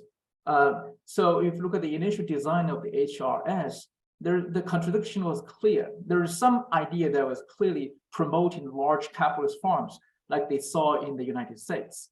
At the same time, they still want to preserve a predominant small producer, relatively equal kind of society. I think over time is that as the capitalist market forces has developed itself much faster than other forces, that naturally had an impact on the internal, this dynamic within this rural land relations. And the government has also been working with that, facilitating the rise of agricultural capitalism. So in terms of policy, I think the more populist, let's say, the populist side of those institution design has been squeezed over time. Now it's more explicitly advocating, the government is advocating for the large capitalist farms. They call it more efficient, more friendly to environment. There's all kinds of positive attributes they give to that process. And this very process took place in China without causing that much tension. I think was primarily because of the big migration, people moving out of the village.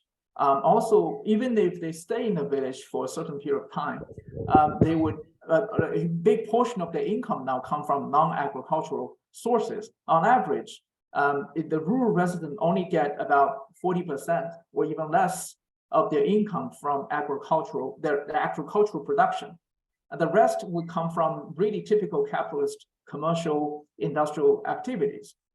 So in that sense, it's gets subsumed in the overall capitalist development, and without causing that much tension. But obviously, the question is that if there's a conflict, if there is an external conflict, a sudden change in all those conditions, what people have been taking for granted over the last 3-4 decades would have to change, and all the agrarian question would show itself in that process. The redistribution of land was done, I think, in many different places in China throughout 1980s and 90s, but it just become increasingly difficult to do so. The government has not encouraged that kind of practice because it violates the secured tenure of those rural farmers. And the village collective over time also become hollowed out. It doesn't have the power, that authority anymore. So it is increasingly controlled, I would say, by the more powerful farmers, well-connected farmers, or the outside agrarian capital. So that's some of my brief comments on this. Thank you very much, and thank you for your patience as well, because we're already against time. And thank you, Zhun Xu, Zhaochang Peng, and Tamás for joining us online, and thank you here, Linda. And we will meet again within 20 minutes. And thank you very much. And this session is over. Thank you.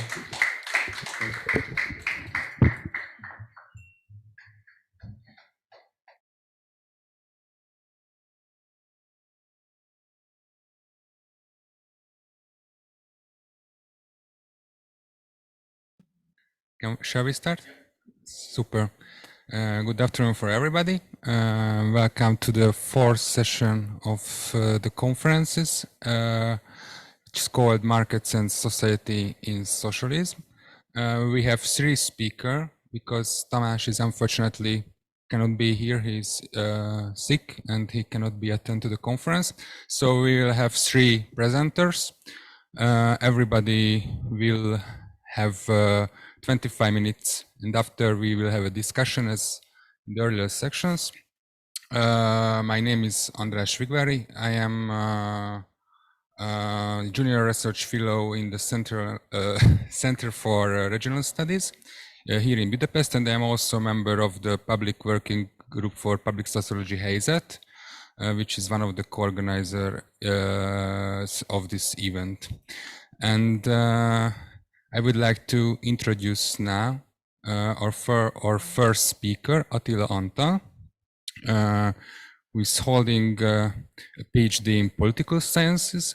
He is a senior lecturer at Eötvös Loránd University Faculty of Law, Institute of Political Science.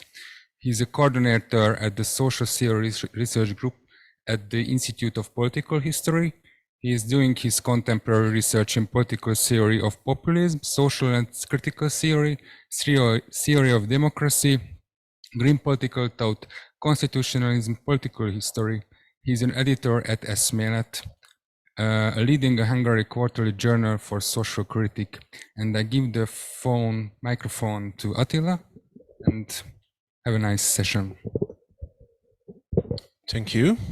Just give me a second. Yes.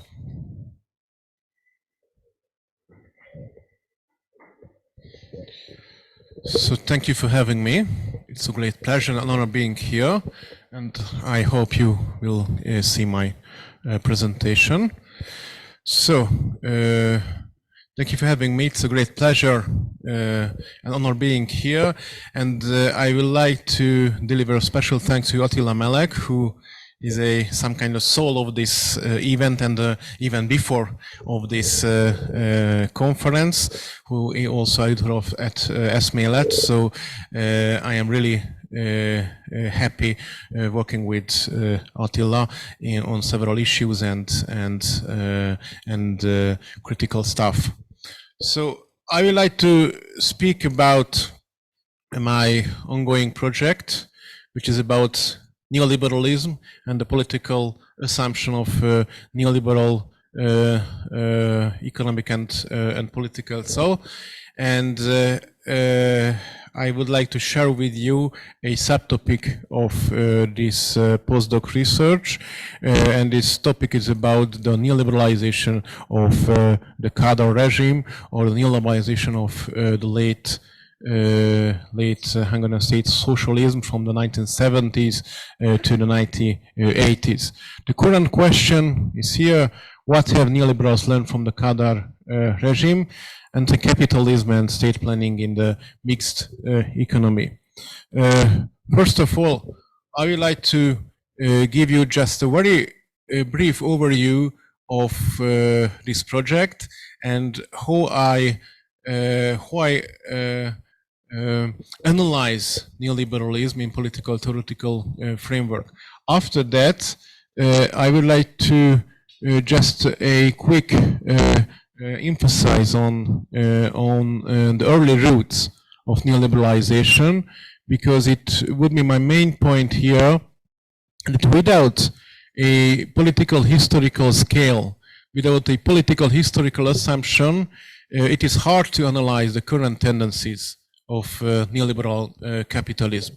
So the political historical side, not just in terms of the Kádár regime, would be a very important point of my research and assumption here. The second point is about the embeddedness of neoliberalization and neoliberalism into the semi-peripheral structure of Europe. So this would be also a very important point, how the embeddedness of neoliberalization can be analyzed in a historical and theoretical framework.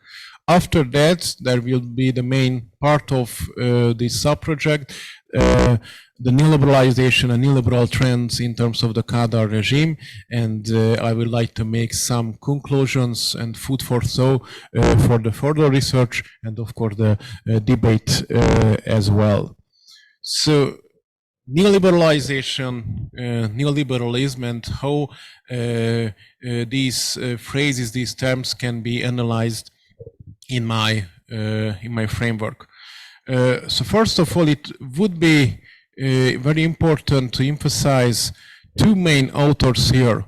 on the one hand, of course, Karl Polanyi is very, very important, and his enormous work to understand the early stage of globalization of capitalism, and his very important volume, The Great Transition, is a very, very important help to understand this phenomenon, to understand the current trends in populism and neoliberalization, and he's very important too in terms of the social defense of the societies as a counterwave, a counter-revolution in terms of the market processes, would be a very important theoretical and, of course, ideological framework in my work. And on the other hand, and I will take back to him, it would be a very important author on the other hand, Quinn Slobodian. Perhaps some heard about him and his project. He is very committed to analyze the neoliberal trends in a political historical framework, and relying on Polanyi and Quinn Slobodian, it should be emphasized that neoliberalism and neoliberalization is not just a political economic project. It can be analyzed in political and cultural structures, and neoliberalism is a economic, political and cultural sets of ideas, which is of course embedded into the Western and of course the Eastern political historical scales. And of course, it would be also very important that the embeddedness, and of course, I will take back to this point later, but it should be emphasized here that the resilience of neoliberalism can be investigated not just in a Western perspective, but in terms of the semi-peripheral Central and Eastern European perspectives. And in terms of the Kádár regime, in terms of the state socialism, it also would be very important that that the state socialist regime, and of course the Kádár regime, cannot be seen as some kind of ideological alternative, important adequate ideological alternative in this crisis of state socialism.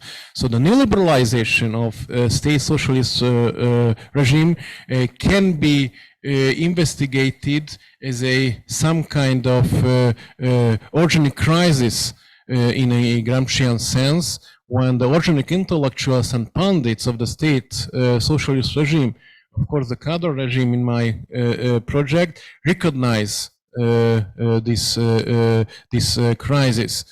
And it is very, very important to put an emphasis on that. Take a look at the 50th anniversary of the famous piece of Markus, Kish and Bence, how critical political economy can be imagined in state socialist regime, and it is a high time to or überhaupt in other scales, or anti-capital book.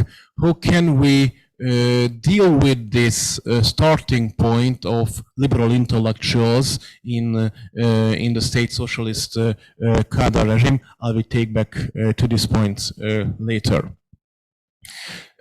Some points about the early stage or the roots of neoliberalization, and I summarized it in my latest English book at Romanian Littlefield, Hungarian State of Exception.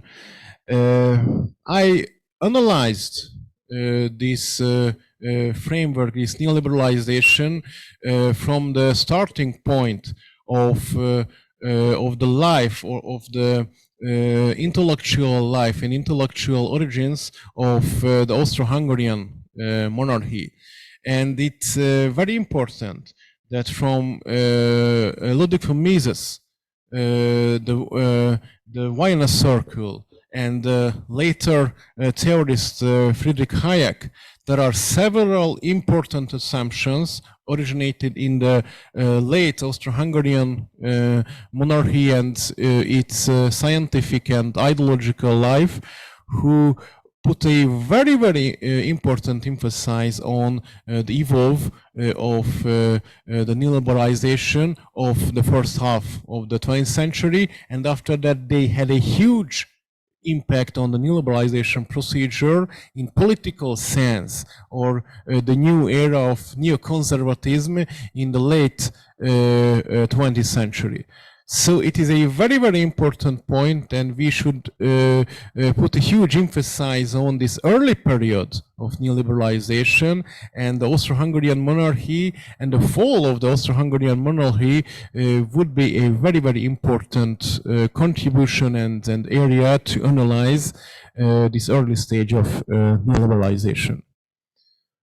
Some words about the embeddedness, the mentioned embeddedness of neoliberalism and neoliberal sets of ideas into the semi-peripheral Hungarian structure. This embeddedness is very, very important from, on the one hand, these political historical skills. I put an emphasis on the Austro-Hungarian origins, and I will analyze the Kádár regime here. But it is a never-ending story how, from historical perspective, this neoliberalization, this neoliberal exceptionality, as I called in my book, has been incorporated in this semi-peripheral structure, and neoliberalism in the 1989 regime change didn't appear as a colonial or inferior political, cultural ideology. It is a very important point of view, on the other hand, that because of the late Kádár regime pundits, reform economists, and reform communists, this embeddedness has found a way to create a very, very important scientific and cultural and ideological life to undermine ideological and cultural the state socialist regime. So it is a very important point that neoliberalism created some kind of clones of Western constitutional democracy, and this procedure of westernization can be analyzed in this broad framework of neoliberalization, and neoliberal ideas penetrated the semi-peripheral structure so much. It is also very important to put an emphasis on that how this penetration eroded the paradigm, the state socialist regime, and the pundits and reform economists and reform communists proved a deep enthusiasm in terms of westernization, neoliberalization, and there are several bonmots and rumors about that. They would like to be much more capitalist than the Western circles, than the Western capital structure. It is a very important point of view. It is not just about some kind of inferiority, but it is about these several kinds of pillar of global capitalism, and of course, from the Austro-Hungarian monarchy period, the semi-peripheral Eastern European structure played a very, very important, inevitable role to create the global neoliberalism. And the main topic here is the Kádár regime itself. After József Böröc, we can speak about the double dependency of the Kádár regime. On the one hand, some kind of dependency in terms of the Soviet Union, the Soviet center of of the imperium, the Soviet imperium, and the other hand, the dependency in terms of the Western center of global capitalism, of course. And in this context, neoliberalism raised some kind of hegemonic ideology or ideological sets of ideas in some manner, and this procedure evolved in several ways. As I analyzed it, the very important point of view is a reform procedure of the 1960s, the new economic mechanism. After that, I put an emphasis on the integration into the global financial organization, and the third point is about the state debt crisis, which is a very, very important gatekeeper into the regime change period. So the new economic mechanism is a starting point, some kind of spirit of capitalism in some manner. And I do not have enough time to elaborate the whole project, but it is a very important point of view that there is a double stress or double pressure on the regime, the pressure from outside, because this is a very important starting point of the westernization and a very important point of the upcoming neoliberalization procedure. On the other hand, the pressure from within, because this is the very important first point when the reform communists and pundits affiliated in the Western circles who put a huge emphasis, a huge stress on the Kádár regime, because there is a legitimation crisis in terms of the 1956 tragedy, and this new economic mechanism is a very, very important starting point to the upcoming neoliberalization procedure. The second point is about, thank you. The second point is about the financial integration to the IMF and World Bank in the 1980s. Of course, it is a financial economic integration, but it is much more. It is beyond the economic integration. It is about a ideological and cultural integration to the main parts of global capitalism. And it is also important to stress and analyze here that this is a ideological and cultural starting point of neoliberalization in some manner, but from economic policy perspective, from the perspective of the sovereignty or the state policies, it is a new phase of neoliberalization of the Kádár regime. And a very important justification of this is the so-called state debt crisis, which has several phases. At least two phases can be mentioned here between the 1970s period and 1989 period. And the state debt rise from the approximately $2 billion to much more, $20 billion by the end of the regime and at the beginning of the regime change period.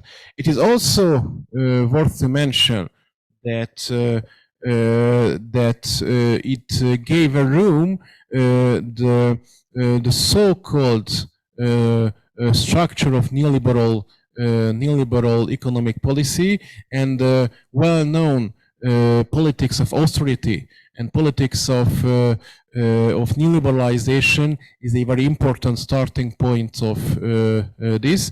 And in terms of the conclusion, I will put an emphasis on that neoliberalism appeared as some kind of legal project in terms of Eastern European scales, and by the 1980s, the whole legal structure of neoliberal capitalism is a very important phenomenon of the late Kádár regime.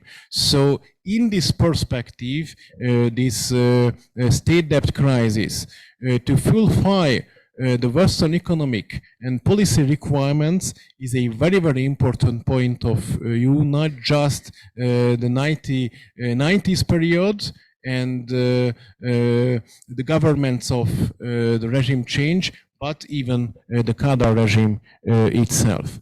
And of course, that's just an important footnote here. There is a myth about the aim of the state debt, and there is a myth about that the overconsumption is the main cause here, which was an important factor of the state debt crisis.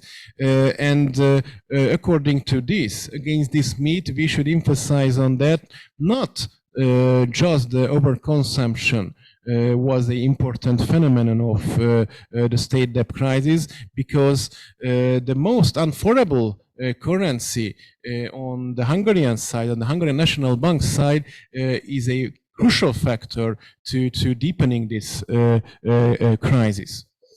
What about some food for thought, and not just conclusions, not even conclusions, but some food for thought about state socialism and the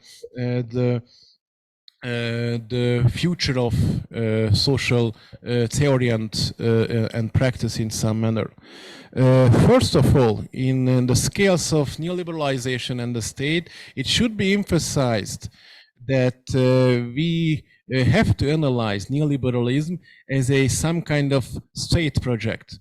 And the myth about the anti-statism of neoliberalism is totally false.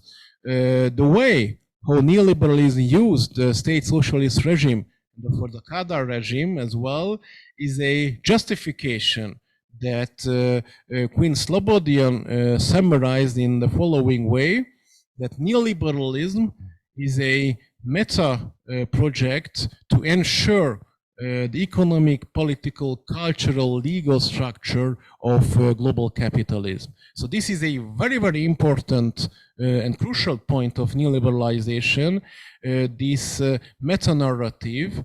And in terms of this meta-narrative, the state plays a very, very important and crucial role. And in this manner, the neoliberalization can be analyzed this legal structure as a legal intervention. On the other hand, from the state socialist perspective, it is also important to mention that not just the decline, not just the decline period of the state socialism is very important of the neoliberal global capitalism, but the functioning period, it is also very important. So state socialism played a crucial role to enhance, reemerge, and make resilience neoliberalism. It is a very, very interesting phenomenon that not just this functioning period, but also the decline period at the same time played a crucial role to reemerge neoliberalization. So the resilience of neoliberalism depends on the whole structure of state socialism. So state socialism played a crucial role, not just some kind of end of the history story after Fukuyama, but as some kind of pattern how to enhance neoliberalism and neoliberal planned economy in several stages. And in terms of the future political thought and political assumptions, it would be very important that from state socialist perspective, the radical reassessment, the radical reimaging of the role of the state could be very important, just because it has been forgotten that, as I mentioned before, neoliberalism is not about market fundamentalism, and the overlapping crisis of our time, from climate emergency to the current Putin's aggression on Russia, show that there is a very important need to re-image the state, and neoliberal capitalist structure started this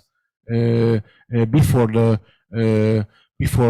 socialist issue and before the socialist movements and factor.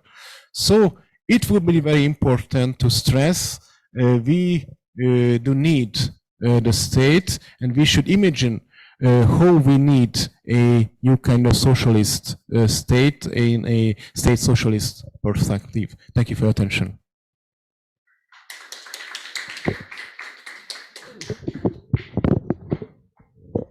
Thank you, Attila.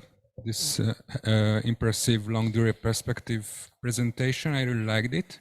And I'm sure that we are coming back to these questions in the discussions. But now we are following to the next presenters, who is Enikő Vincze. Just a second. Enikő Vincze is a professor at Babes-Bolyai University and political activist in Casa Social Acum, Social Housing Now movement for housing justice in Cluj-Napoca, Romania. Currently, she is doing academic and militant research on housing, real estate development, uneven development, and racialization of unevenness as endemic features of racialized capitalism. And I give the micro to Enikő, and have a nice presentation.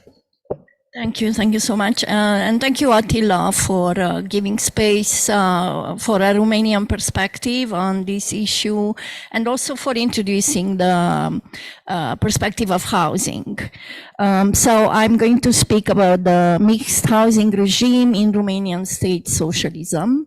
And my paper has 4 parts.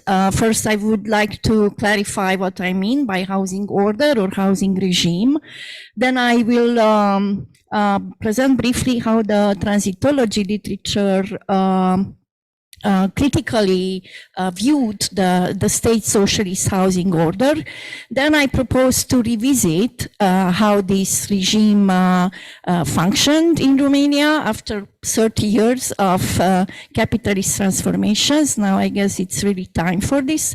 And last, I suggest thinking about an alternative to capitalism through the changing housing order. So if we go to this slide, I'm just using to illustrate it very, very briefly how this whole change happened. So how a mixed housing regime was transformed into a market-dominated housing regime in 30 years time, 32 years time. Okay, so I'm not going to use the PowerPoint anymore, but just to clarify what I mean by the term housing regime, I'm referring with this to how housing production, exchange, distribution, and consumption are organized in a society, and what are the roles, responsibilities, and activities of different actors in this system. Moreover, I consider that the housing regime is a patterned system of ideological and material practices performed by social, political, and economic actors in a field which is marked by power relations that produce accumulation versus dispossession or privileges versus disadvantages. The state socialist Romanian mixed housing regime was characterized by, one hand, a mixed housing property regime regarding housing production and consumption, and the state market mix in the housing exchange and distribution mechanism. So first, let us recall that housing is at the core of the capitalist political economy as a consumer good, instrument for the social reproduction of the labor force and the financial asset. Moreover, in late capitalism, the housing sector became part of the built environment as a secondary circuit of capital.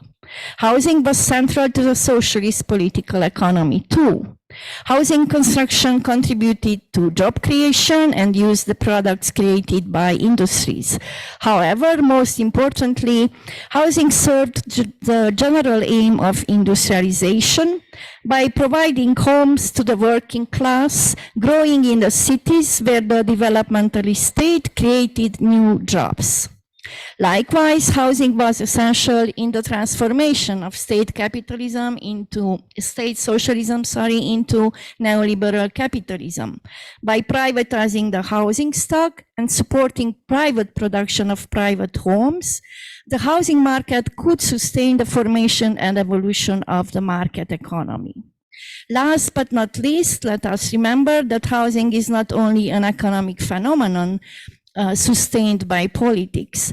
As public policies generally do, housing policies also function as technologies of power fueled by ideologies. Housing ideologies play a crucial role in creating and legitimizing housing regimes and property regimes. For example, they might promote home ownership, or the concept of access to home as a merit, or the idea of housing as entirely personal matter.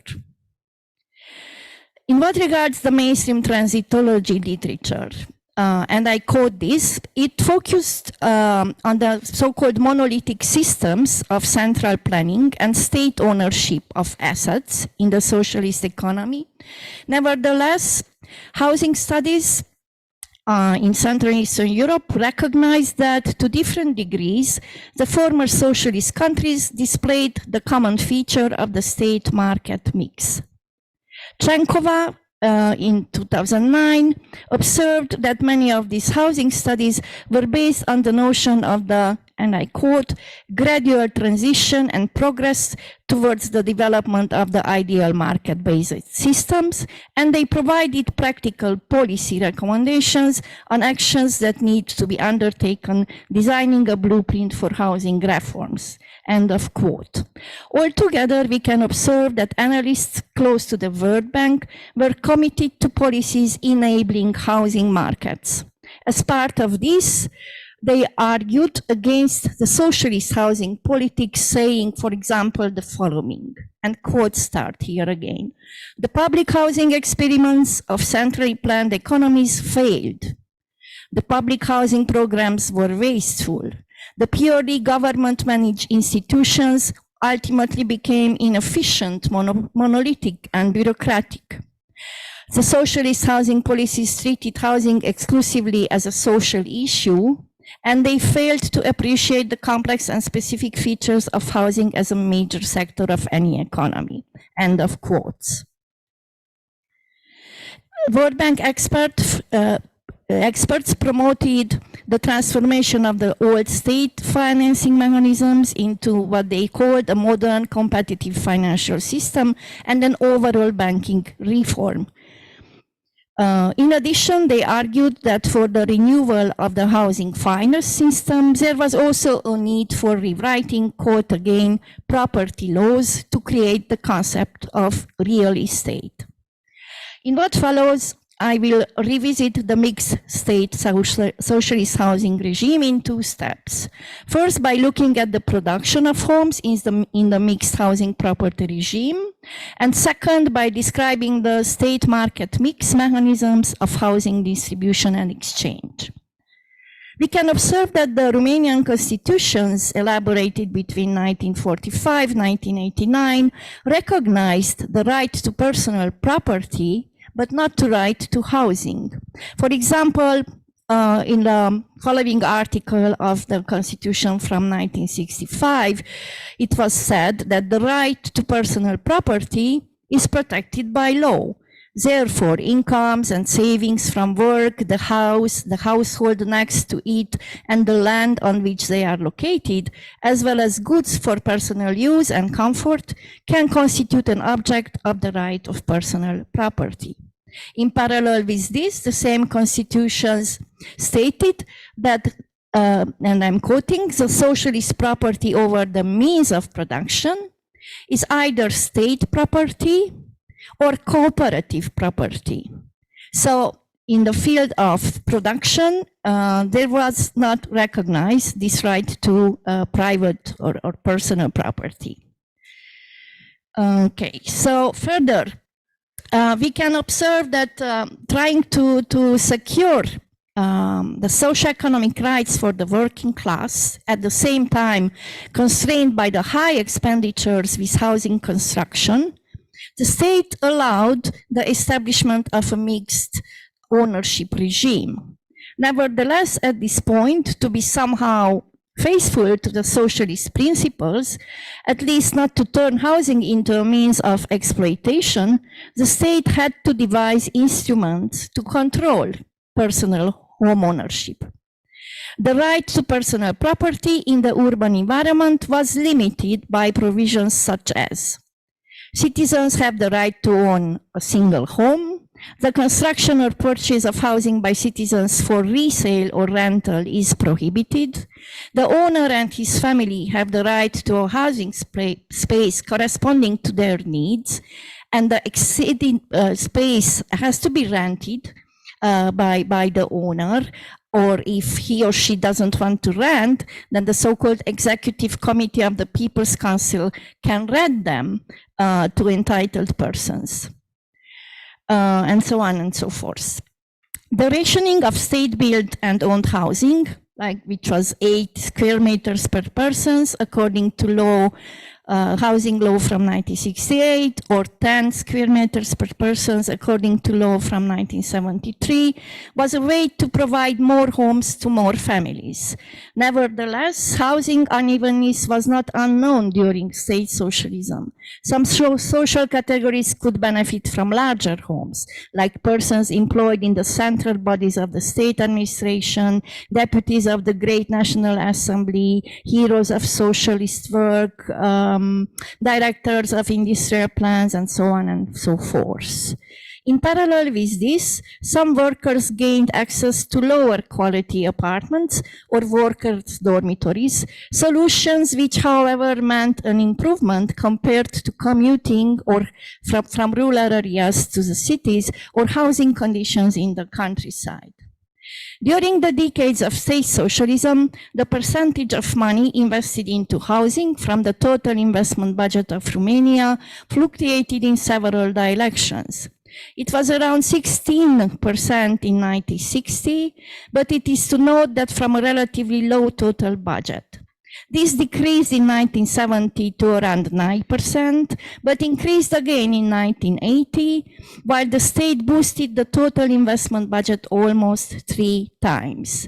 The last 4 years of state socialism in Romania displayed a degrowth of total investments. So those 80s that we heard how they happened in Hungary. Otherwise, in Romania, they happened totally differently. Nevertheless, there was a degrowth of total investments, but in parallel, a little growth of investments into housing. Between 1951 and 1989, there were constructed more than 5.5 million new homes in Romania by the state. Out of which 45% with public money, while the state, in parallel with constructing, sold to the population around 400,000 apartments, which was 14 of the housing stock that it constructed during this period of time. As a result, the rate of the public rental or state-owned homes in 1989 grew, we may say, only to 33%, while the rate of home ownership was about 67%.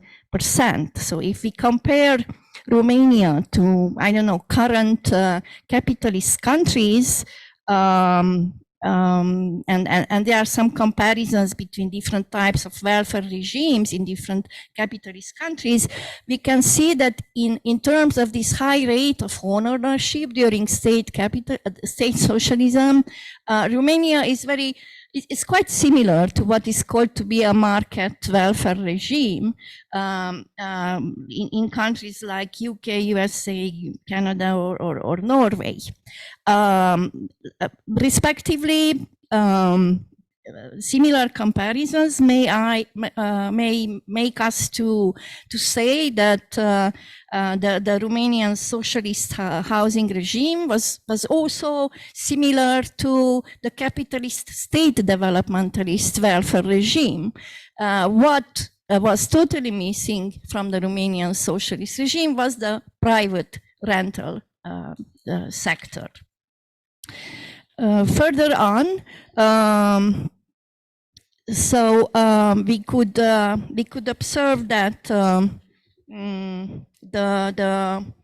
the distribution, in what regards the distribution of homes and the state market mix, there were different mechanisms of how the distribution of state-owned homes happened, and that happened within a very hierarchical institutional system. So this happened in two directions, actually. The factories communicated their housing needs through the Ministry of People's Councils, which accordingly required funds from the Central Planning Committee, that in its turn communicated with the county level institutions of state administration. Then from the county level, the housing units were allocated to the local People's Council, whose executive committees did the concrete work of distributing the apartments in different blocks of flats among state enterprises and institutions. The latter allocated them to their employees based on the decisions of the Working People's Council. Finally, the state-owned housing stock was administered by the local urban management enterprise. So in parallel with this mechanism, there was also a top-down planning. The Central Planning Committee announced to the local councils and construction companies the number of new housing units to be constructed in different localities according to centralized industrial development plans across the country. The local structures listened to the directives coming from the center, but it happened that some localities could not use all the funds they were allocated for the construction of new homes. So in the last trimester of the year, their budget was redistributed among those cities who accomplished the planned target quicker. Compared to the demand for new homes in the cities, the state housing supply shortages made the Romanian government to diversify its policies in two directions. On the one hand, according to a decision from 1966 of the Central Committee of the Romanian Communist Party, people could build their homes with state support, consisting in providing land for free use, bank loans with low interest rates, and technical support in the construction work. And I'm quoting from this decision how this was argued. It was told that as a result of the growing volume of income available to the population, this was around the middle of the 1960s, and its increased possibilities of saving money, many citizens have expressed their desire to build their own homes personally. Responding to these requests, the party and the government considered that conditions have been met for constructing privately owned houses from the citizens' funds with support from the state. Quote ended. On the other hand, the housing law from the 1970s stipulated that after securing the housing fund intended for rent, the state could sell housing units built by itself to the interested population.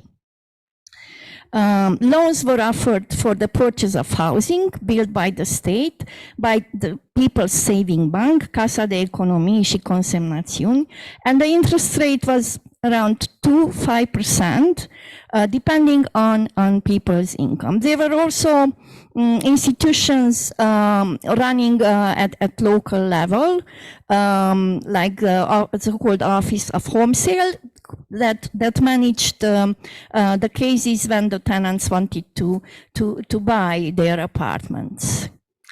Okay, so I guess I will skip now to the conclusion parts. also to go towards ideas about how this state socialist legacy of the housing regime might be used critically, but still used as a reference point in thinking about alternatives to the current market-dominated housing regime. And yes, we can recall that the mixed housing property and the state market mix constituted one of the main pillars of state socialism. That is the mixed housing regime, whose change after 1990 had a constitutive role in the formation of capitalism. The existence of personal housing property and state-controlled market before 1990 was a path on which the post-1990s housing market and housing finance policies could strongly rely. However, the later changed the state-regulated personal property and housing transactions system in parallel with creating new institutions for the emergent housing and financial markets. As a result, the Romanian state, under pressure from international financial organizations, eradicated the mixed housing order on which formerly it put so much emphasis, pushing the country's housing regime towards the paradigm of extreme marketization and predominance of the private sector. It is essential mentioning that all these processes happened in the era of neoliberal and financialized global capitalism. After 3 decades of capitalist development in Romania, there is a need to think about the possibility of a housing regime that might be part of an alternative to contemporary capitalism. In this direction, one would need to deconstruct the market-dominated housing sector towards establishing a new mixed housing order that serves or could serve people's housing needs and fulfill their rights better. The latter should be modeled according to what we learned from both the discrepancies of the actually existing socialism mixed housing regime and the disastrous effects of the capitalist market-dominated regime. What makes such an endeavor difficult, besides the limits of political imagination, is that housing policies are strongly related to real estate, fiscal and financial policies, but also to general economic policies, urbanism, territorial development policies. Therefore, by talking about housing, it is necessary to speak of it as related to the changes in other policy domains, or of the whole capitalist political economy. Anyway, one may affirm that the renewal of a socialist mixed housing regime implies the creation of a new institutional system for the production and exchange or distribution of housing. And it also needs a new financial system supporting the creation of a large public housing stock extracted from the logic of the market and capital accumulation. At the beginning of the 1990s, the World Bank sustained that what mattered most in Romania and generally in Central and Eastern Europe was to enable housing markets to work. After more than 3 decades of a financialized housing regime, it is time to switch this logic and affirm what matters most now is enabling the state to establish a mixed housing regime based on the parity of public and private ownership and regulation of the real estate market. Within this order, the state should be involved in the direct production of a large public housing stock, administered and controlled by the tenants or tenants' unions, as well as in the regulation of the housing market, so that the housing costs should not overburden the households regardless of their tenure status. Reboosting the public sector in the production and distribution of housing requires a new finance system, including new tax and lending patterns. Such a shift should rebalance the capitalist housing order, in which the financial markets are intersected with housing market in a way that financializes homes beyond their real production costs and makes them unaffordable for many, while feeding the profit of several private real estate actors. rebalancing the relationship between the public and the private sector, or between the social and economic functions of housing, would be crucial in general, in housing planning, production and distribution, as well as in related policy domains. As part of an alternative to capitalism, such an aim is even more complicated to accomplish because all the nation states and their housing systems are under the influence of globalized and liberalized financial markets. So such an alternative should be elaborated and implemented beyond and across their boundaries.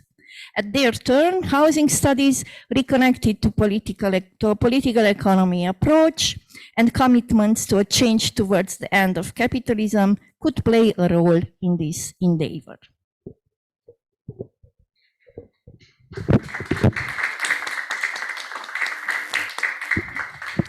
Thank you very much for this really impressive historical thought and this impressive link to the present as well, to the alternatives. So it was really impressive and I really liked it. And now we are going past to the last but not least presenters, Attila Melegh,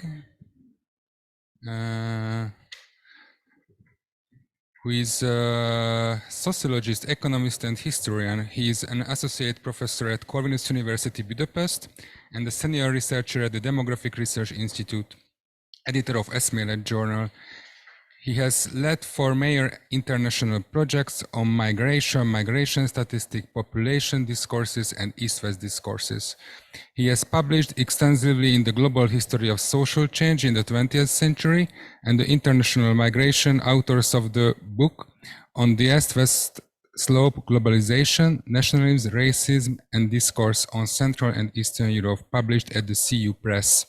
He was the founding director of the Kárpolányi Research Center at Corvinus University between 2004 and 2014 and 2022. His new book, At the Palgrave, is The Migration Turn in Eastern Europe, a global historical sociological analysis. And I give the phone to Attila. Thank you very much indeed. I think we have been going through a very intensive 2.5 days, and then to be the last speaker is not the worst, not the easiest thing to do. I think we need to go back to some questions, and I'm trying to contribute to some of the discussions we have already had.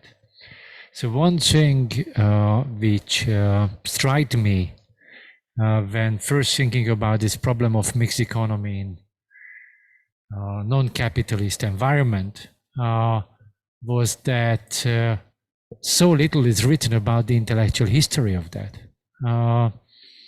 And actually, so little has been thought about, how the different sectors and how the different parts of the economy actually collaborated with each other or conflicted each other.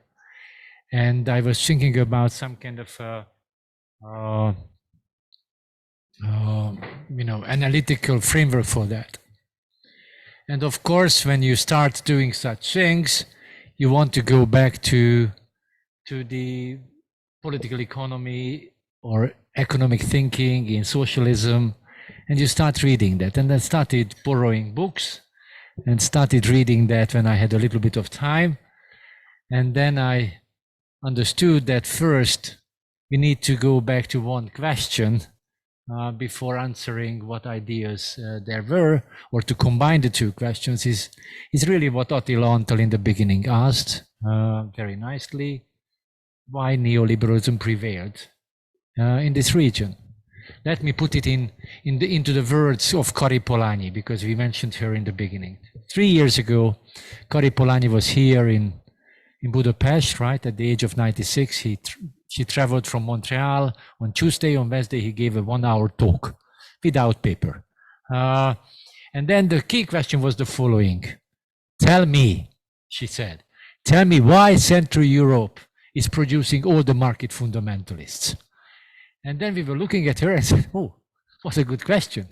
We don't know.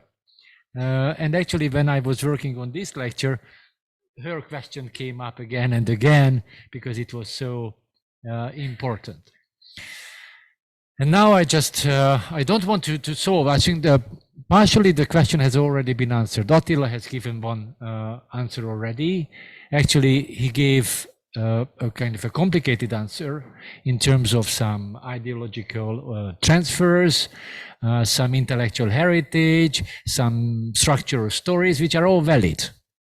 We also know from Joanna, who gave a very good talk yesterday, we also know from Joanna, she worked and wrote a beautiful piece, or PCs actually, on this East-West network, kind of a thing, which was going on in economic thinking, even in early socialism, and then this networking was going on. But I think the answer is not complete, and there's additional things to be answered. First of all, we have to look at the intellectual reasons why these people under socialism opt for this, because it's not so straightforward. Why is it not? Because we all know, as in sociology of knowledge, if the institutional framework is not capitalist market economy, then to be a propagator of capitalist market economy is a problem in some ways. And you have other options. For instance, you can talk about the existing institutional framework. So why not people are opting for that? And then, this is my thesis for today as an additional one. It was partially due to the denial or ignorance of socialism as a mixed economy. So it seems that the first thing in order to get into this neoliberal victory, very early under socialism, we have to answer why this idea of mixed economy actually disappeared. And to be even more trickier, the whole story, it disappeared for a while, and at the end it came back a little bit. But it was already too late. So that would be the kind of a thesis, right? And then, before we go into this, let me just remind us of one thing. Because the mixed economy in socialism is not such a novelty in the sense that the mixed economy of capitalism in the semi-periphery was already problematized even before socialism came into being.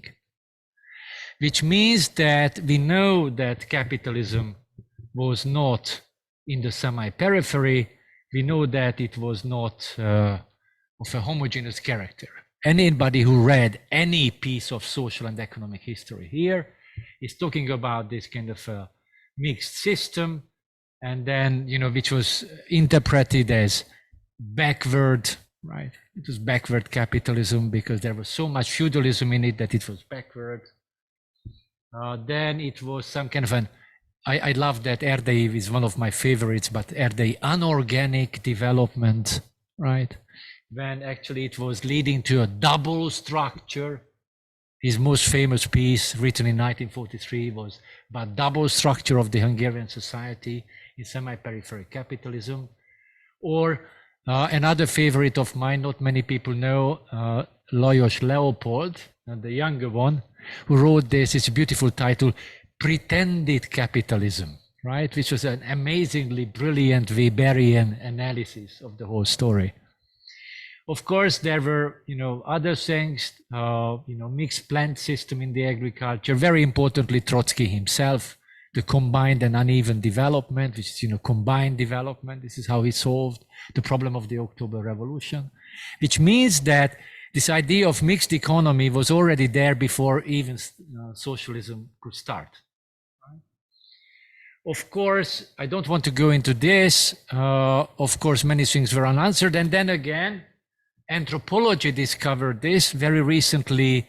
They work a lot on this actually in this new capitalist environment. So we have, you know, Chris Hahn and various other people working on that, and so important. But I don't want to go into this because maybe we have little time. But with this, I would like to go to the 1920s a little bit. Keith Hart very nicely mentioned Kautsky, the agrarian question, a very important piece. He also mentioned Lenin concerning the development of capitalism in Russia. And very importantly, my ultimate favorite in a lot of ways is Alexander Chayanov, who also worked a lot. Actually, he modeled quite a bit how, you know, peasant households and capitalist market could cooperate. But let me give a rather, in my understanding, a rather powerful description of mixed economy. And then this comes, it is not accidental, it comes from Buharin. Buharin who was an engine behind the new economic plan, and he was actually looking for alternative first accumulation of capital through agriculture. So he was a very important figure in the 1920s, and look at this, what he wrote, right, in 1922. I think this can be used as a definition for mixed economy even today. Meaning of mixed is manifold. He writes, rural, urban, private peasant farm versus industrial working class, private foreign capital, local state ownership. Beautiful, no? I mean, this is really, I mean, in helyzetműhely, they're trying to answer many of these questions in a lot of ways, right? World market versus local socialism, right? As early as 1922. And then here it is, I'm quoting him, the multiplicity of the economical forms in our republic is one of the fundamental influences of our economic life and has always to be taken into consideration. Unfortunately, it was not right. It was not always taken to be into consideration. But I think what he was saying was crystal clear. Now, let's go to this story of forgetting and simplification and reduction in some ways, because that I think is most striking. And of course, the first culprit for that is, of course, Stalin himself. Nonetheless, I would say that Stalin was a little bit more sophisticated than many of the reform economists later. But that's not a very big praise on my side.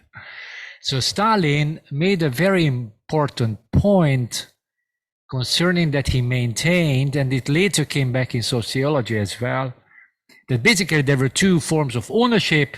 There was the socialist state ownership, mainly of industry, and agriculture being in private, and very importantly, in the hands of cooperatives, right? And then he argued, and I'm not going to quote, these are quotes from him, but he made a very important thesis. This is, the economic problems of the USSR, which was written in 1952. And then he wrote the following, that till the point there are cooperatives which are producing commodities for the market, the state socialist party is also involved in commodity production and exchange, because that's the way how they can solve it. So the origin of the market is based on this duality of ownership, right? And I think, I don't want to praise him for various reasons, but this is not a bad idea. Because with this, he's saying something very important for mixed economy problems, is that in case one actor is behaving in a certain way, in that sense, that actor is putting pressure on other actors also to behave in a certain manner, right? Which means that there is the mixed system, this is what we need to really look at, how they are influencing each other. And that I think is important, and this is how he explained, right? Now the next graph I skip because it's not so important. It is just wanted to show that how ownership changed in Hungary. And there you can see the pink is the private peasant, and this kind of a bluish, that's the cooperatives, and then the state ownership of agricultural land in Hungary. A very interesting graph.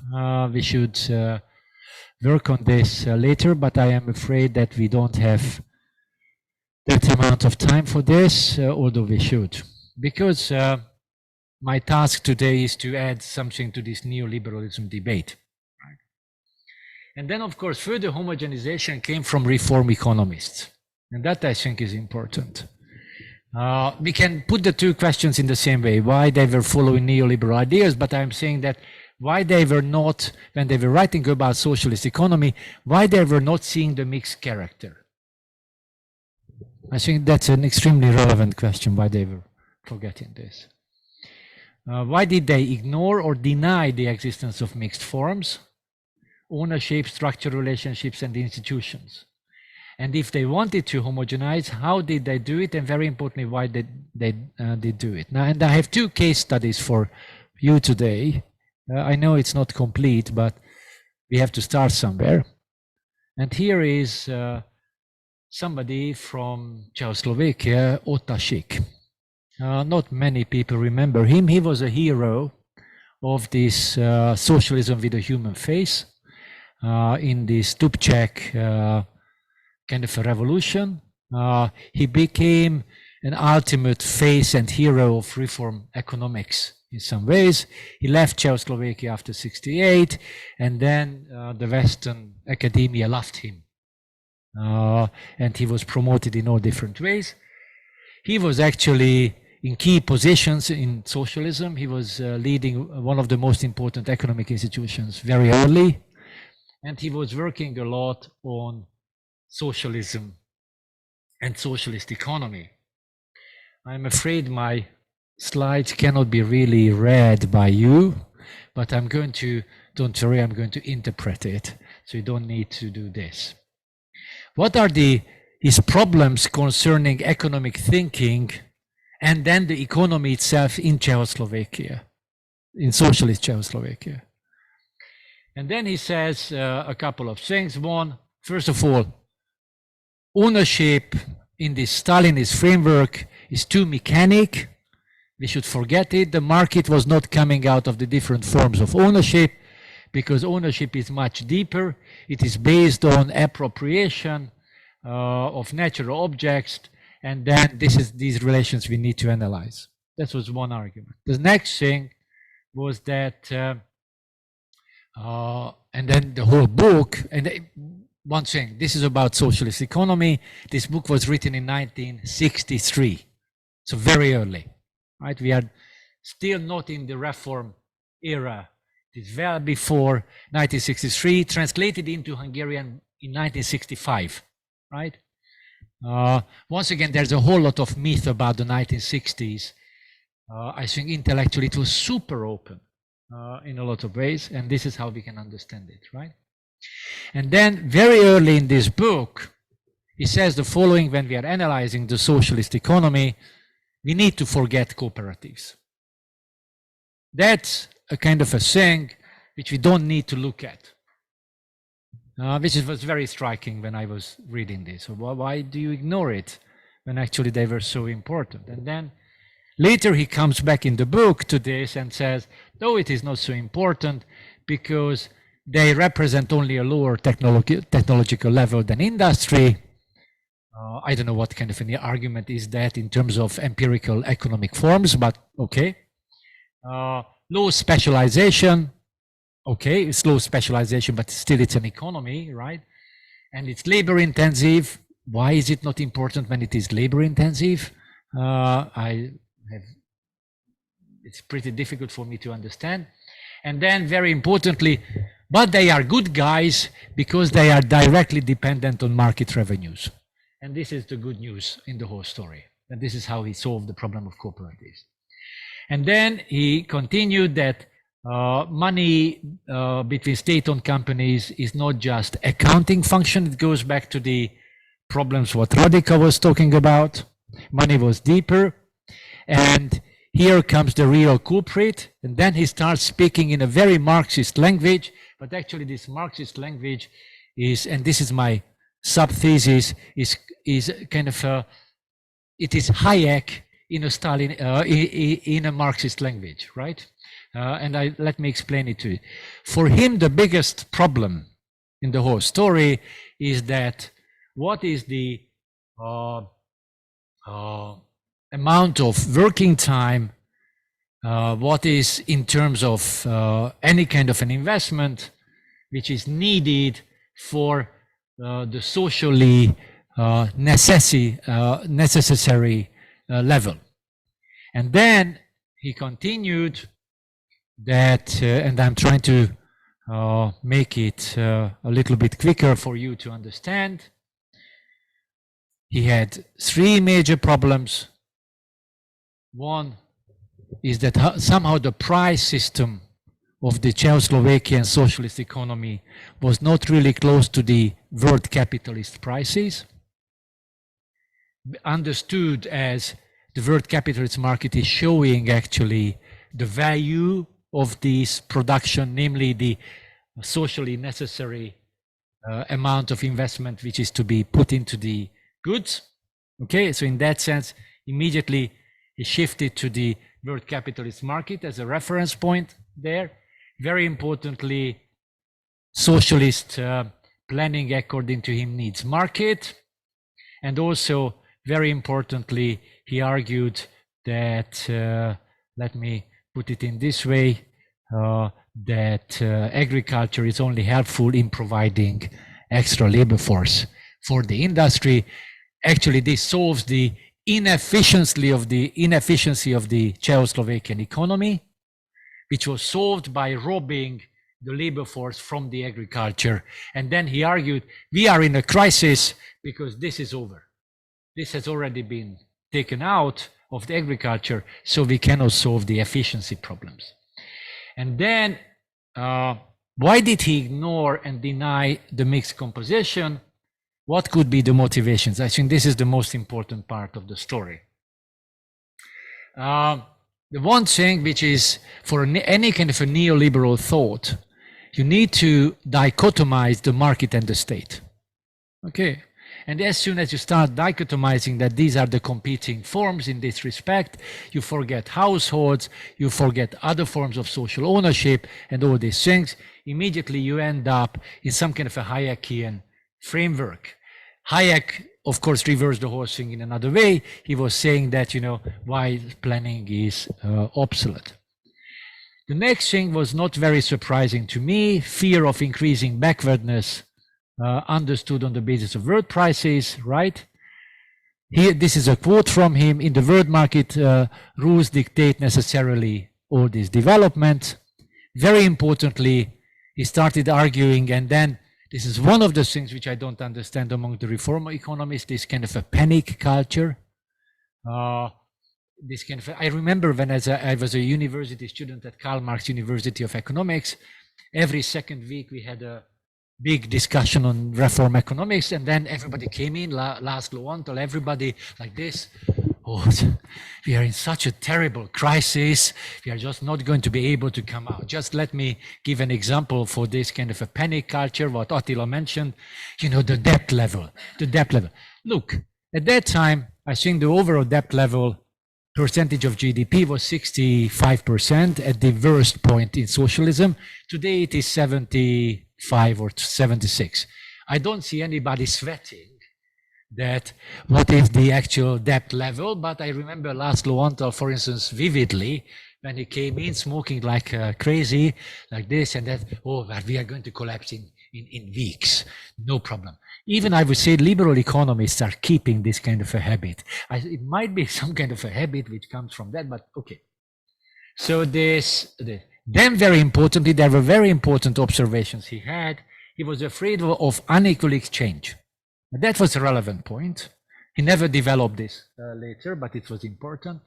And then decline of the terms of trade and fear of dependency. So he was not completely blind toward these things, but that's it.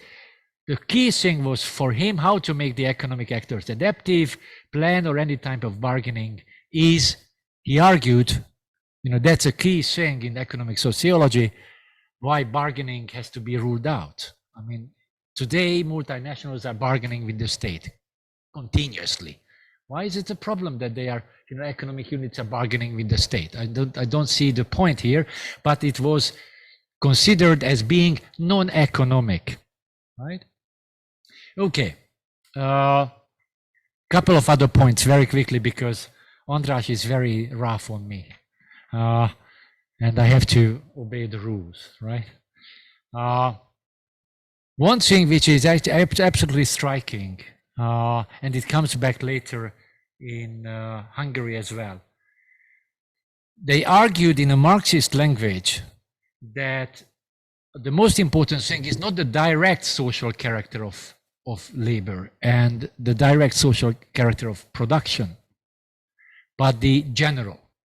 And then this is like the argument of Keith Hart. This market is actually very social, and it absolutely serves that. The next point is, very importantly, methodological nationalism, which was a key problem there. And then this was extremely important, that to solve the problem, we have to have a system when interest and knowledge comes together. Now, this is the Trojan horse of Hayek, right? Because as soon as you start arguing like this, then it's very difficult to come out in a different way. Okay, what is to be done, right? The book is a very nice piece, actually, a very well written piece, arguing that why we need to systematically use socialist market relations.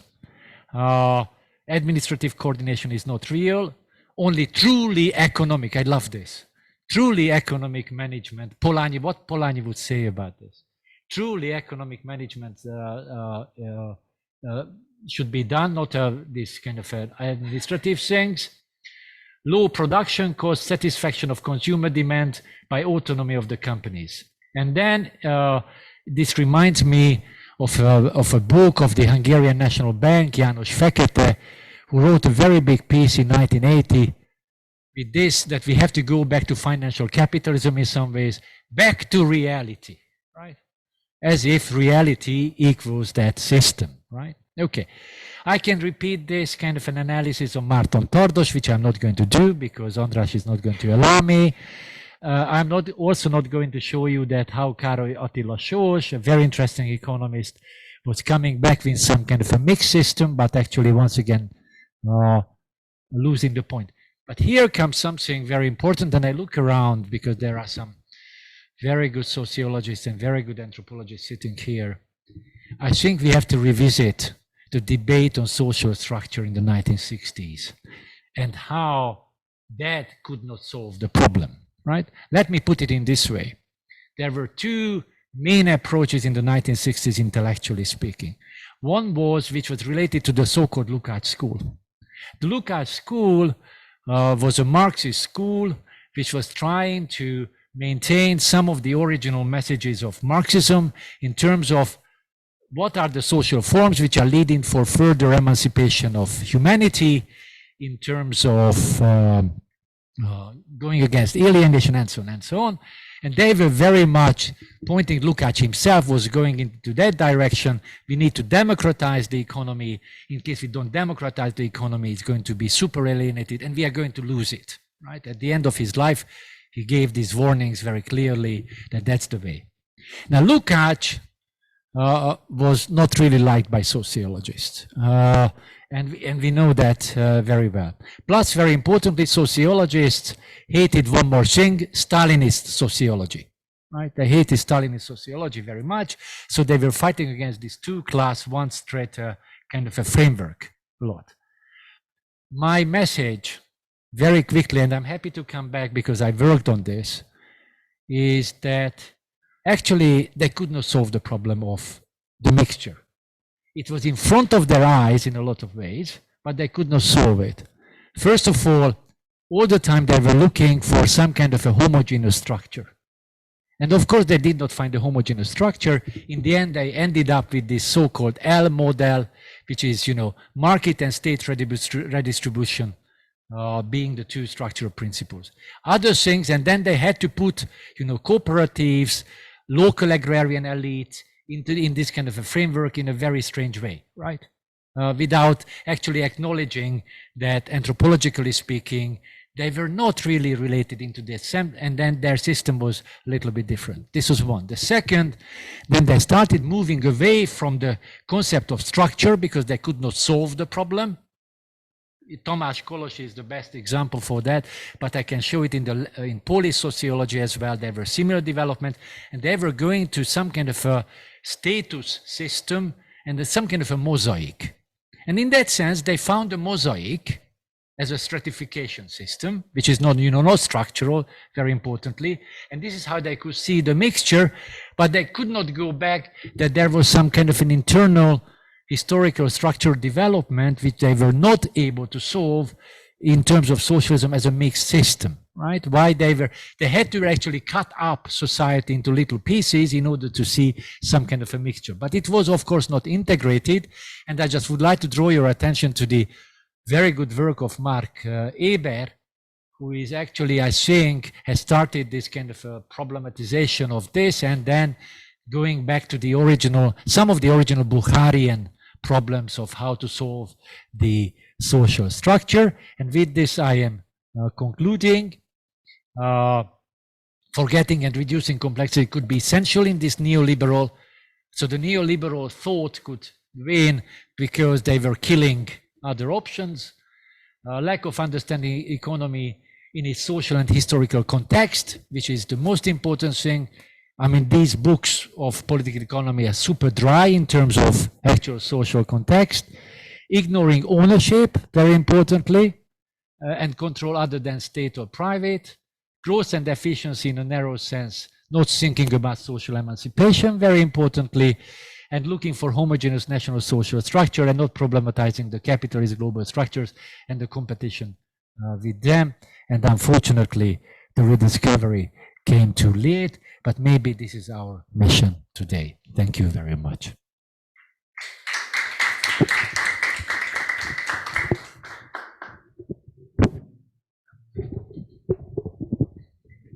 Thank you very much to this speech. I guess it's a good conclusion for the 2 days as well, and to open the discussions now.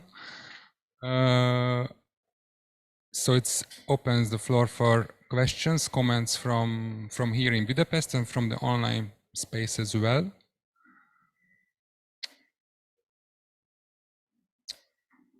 I guess there are many inspiring and common stuff in the speech, so I'm pretty sure that. So there is one, and we are collecting some, and after I give back the phone with the microphone. Sorry. Thank you. Thank you for all the great lectures. I would like to take some questions regarding the mixed economies and the heritage of the 1960s among the countries of the Soviet bloc, Hungary or the Czech Republic. And it mainly would be a question to Attila's, partly to Antal Attila, about the new economic mechanism, because you mentioned it like it was a stage of the neoliberalization of the economic thinking, and as well as the state of the economy back then. But could we look back at that section of development of economic history or economic thinking as something we can build on our mixed economic societies of the future, because the new economic mechanism can be a good starting point for us in the future. And as well as to Attila Melegh, regarding this, what do you think about the literature of that era? Can we reread it and use it as a good starting point for thinking about the future as well? And what else could we learn about the future from that period? Thank you.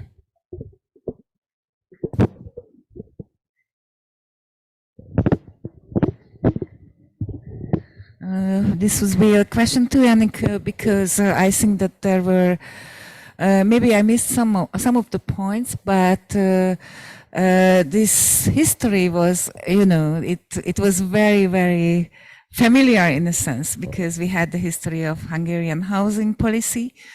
And what we know about this, that there was a sharp distinction between the housing in the cities and in the villages. So it was absolutely true. So I would like to ask you if you can tell us something about the Romanian past in this regard.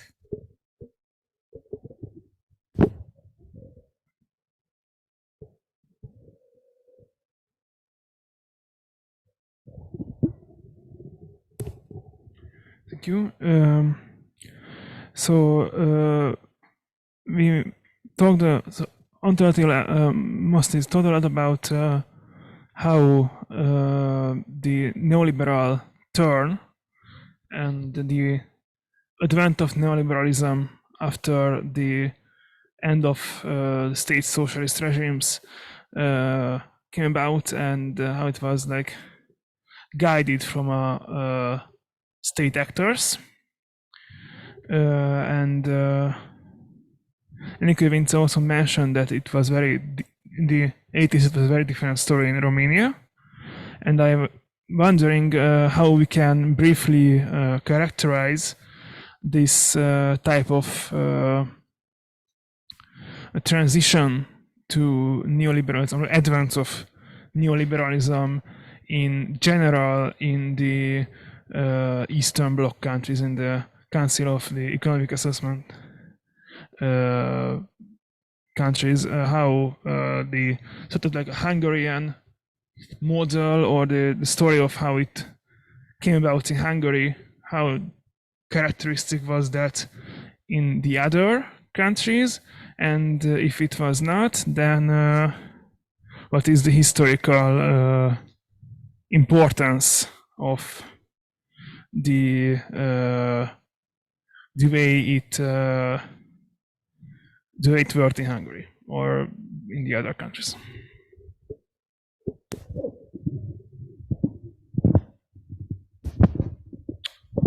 I don't see any other questions from the online platform, or just no questions. So if there is no other questions in the room, I will give back the micro to the presenters, and now maybe we will have time another round after it. So who would? I can start by Catalin's question.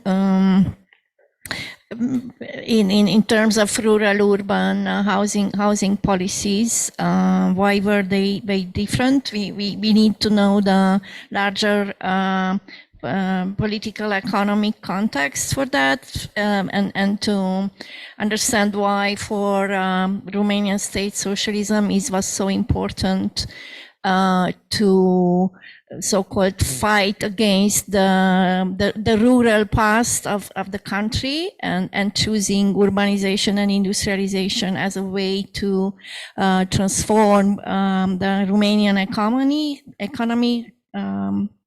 strongly based on agriculture, and transform it into an industrial economy. So all this picture about industrialization as a force of development of the country was very linked to the housing policies. So therefore, in the cities, maybe I didn't mention. I mean that first slide reflected a little bit the differences between rural and urban areas. So there was like at the national level, like 33% of the housing stock was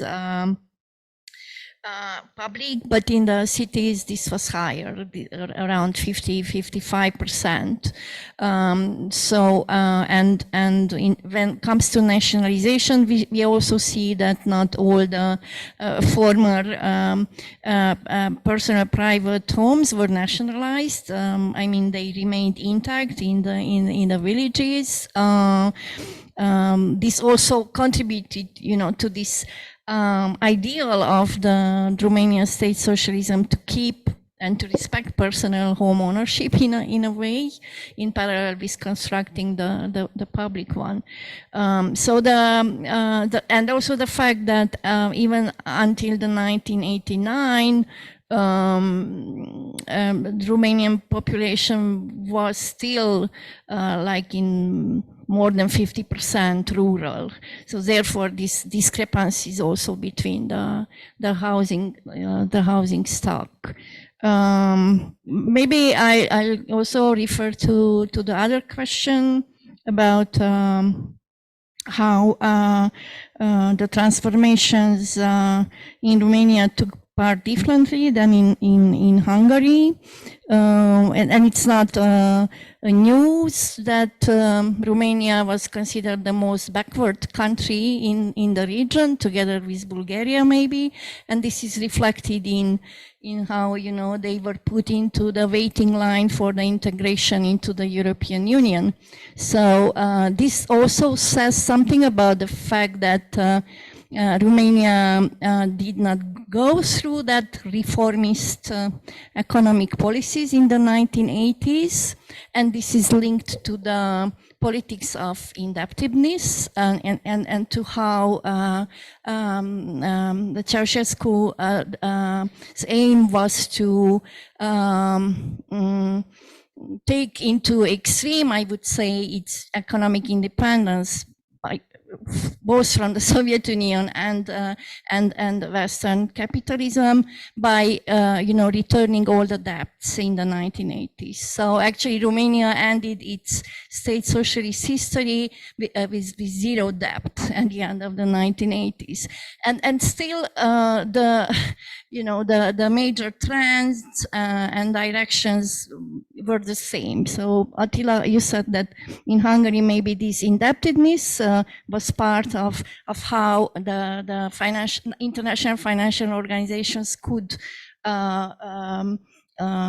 condition what's happening in Hungary, but the same thing happened in Romania, regardless of the lack of its indebtedness, because very early in the 1990s, these financial organizations returned back and offered new rounds of loans and stand-up agreements and memorandums, which were all conditions for privatization. So actually,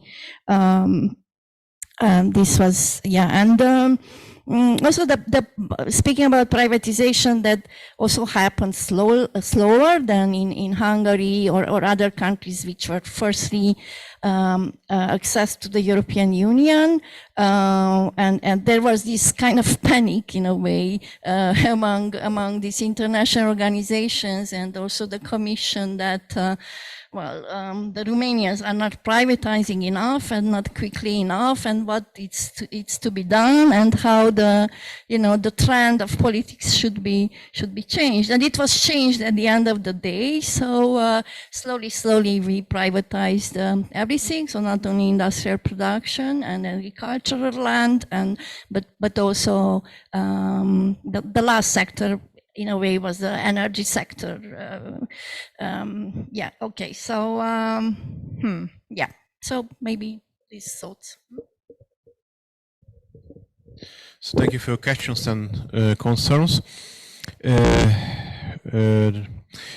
Just a few words about the new economic mechanism, because it is a very, very important point. Of course, I totally understand that it should be or would be a starting point, a new chapter of state socialism in Hungary, in terms of to enhance and democratize the state socialist system, as it has been proposed by Imre Nagy and several other who were about to democratize the state socialist regime.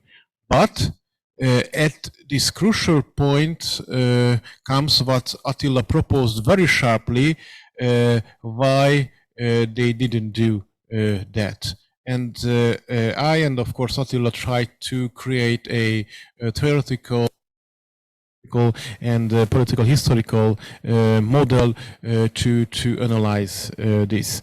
And I propose that the new economic mechanism, very important starting point to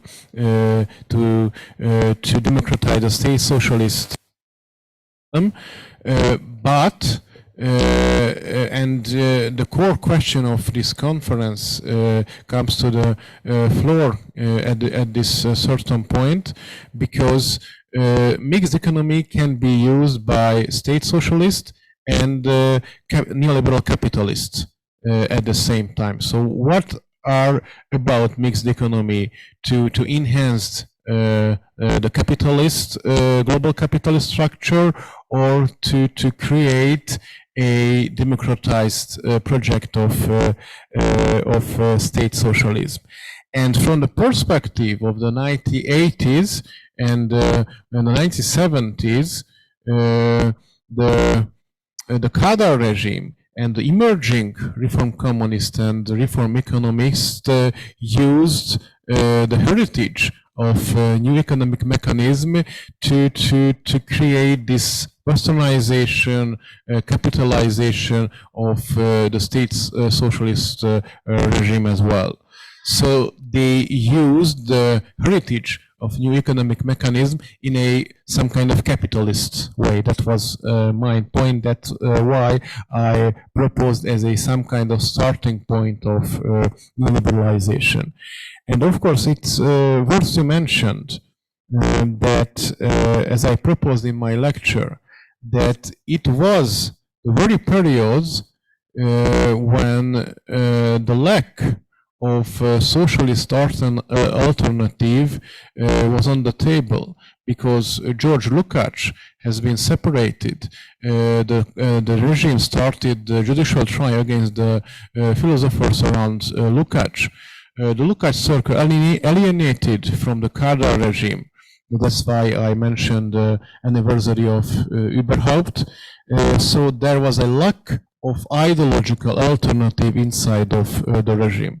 And that's why, because of the geopolitical constraint, the constraint of the Kádár regime, the ideological pandits, the reform economy started to create this new way inside of the regime. The second question is about the transition at the Eastern European scales. I totally understand what has been mentioned before. The trends are very same. I wouldn't like to say that Hungary was some kind of model. We can analyze the procedure in that way, but I am not sure that there is a Hungarian model of neoliberalization. But it was very specific, as I mentioned in my talk, that there are several patterns of neoliberalization. As I mentioned, there is a global pattern in the Central Eastern European bloc of neoliberalization in terms of the economic perspective, in terms of the westernization, and so on and so forth. But there is a specific Hungarian pillar here, as I mentioned before, the heritage of Austro-Hungarian monarchy, the heritage of these organic intellectuals based in Vienna, had a very important ideological connection in Budapest, and so on and so forth. This historical perspective, this historical heritage of early neoliberalism was very important as a pattern of neoliberalization. So there are several connecting patterns inside, I would say, and what Attila proposed here is a very important point to push these several patterns in the 1970s and 1980s. Thank you.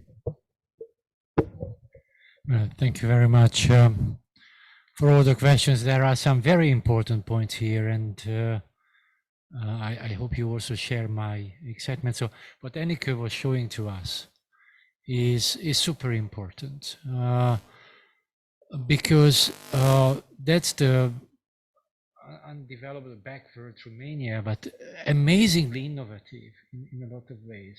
How they solved. I'll just give you one thing, which when I first read it, it was really striking for me, is that what a brilliant idea is that there is a state planning for producing flats and houses in urban areas. And then in case there is a buffer or something like that, you can buy it as well privately. So the state can actually appear, on the one hand, establishing a housing system for itself, plus for the market. And then the things can be combined. I mean, this is a perfect example of mixture, right? Very innovative in a lot of ways. And I think innovation is one of the key things. And this is how I would like to put the new economic mechanism question as well. First of all, in my understanding, I think state socialism had a different dynamic than what we think. Of course, it got into power in a political manner And then through a political dictatorial manner, it started changing ownership, it started intervening, disembedding society from its local customs, which created a lot of animosity and tension. But as soon as they started doing this, immediately they start experimenting. They go into various new things how to solve it. Actually, the new economic policy in 22 in Soviet Russia was immediately. So they, first of all, they start in one way, then they do the war communism, they survive the civil war, and then they start immediately another one, an extremely buoyant kind of a thinking. I just wanted to show a little bit of this. Thinking, extremely relevant thinking, what is even relevant today. And then they continued. In the Stalinism is also an experiment. Whatever we think about it, it's a horrible experiment. But even they come out of that as well. And then they start experimenting with other things. So why is it that there is a socialist system? There was a socialist development, which we need to understand. And then very importantly, at least in some countries, Yugoslavia, Poland, Hungary, Romania is a very interesting case, and then we should come back to this again and again. But they started developing new and alternative social forms. For instance, this is why I'm dissatisfied with the 1960s. Nobody really paid attention on an ideological level of the dramatic innovation of Erdei and Fehér. Some anthropologists understood that it was very important and something was really going on. Once again, beautiful example of mixture. Concerning housing, let me translate. One of the key things I remember was in urban Hungarian sociology. One of the key problems was the following, that, look, the state redistribution for housing went for cities. And in the countryside, everybody suffered because they had to build their own houses themselves, right? Oh, outrageous. But that's not true in a lot of ways. Because through the so-called second economy and háztáji system, so this supplementary economic system, the cooperatives, through giving fixed market, fixed advancement of capital in terms of, animals, in terms of things, they gave such an income level to the agrarian rural population, which they never knew before. Once again, everything is relative, don't misunderstand me, which allowed them to build this Kádár cube, right, all around the country, right? Which, once again, is an absolute brilliant example of mixture, and kind of a mixture in terms of relationships, not a mixture of forms, because that is, I think, what is wrong in the whole story, but as a kind of a relationship. And I think that innovation continued. Socialism was doing was it because it contained and controlled capital market, it controlled land market. Therefore, we could not see the kind of a development what we could see in China in some ways, right? Cooperatives could not buy land from each other, and they could not become giant, landowners in this thing. That actually they were going to this diversity of social forms. So maybe, in case we control certain things, then humanity is going to come up with all kinds of alternative forms coexisting, being related to each other, right? So that's an option to think about, and maybe we have to revisit the whole story in that. The new economic mechanism is also a good example, because they started this market socialism. They had ideas of this autonomy and a new type of bargaining within the system. First of all, there was no capital market. All reform economists were sweating, oh, we don't have capital market, we don't have capital market. It was good that there was no capital market, because then, immediately you cannot stop the whole thing. Plus, very importantly, there was new type of bargaining. Plus, very importantly, they started innovating new economic forms, right? In case you remember this industrial working groups, and then they could use the state assets for private purposes and so on, it was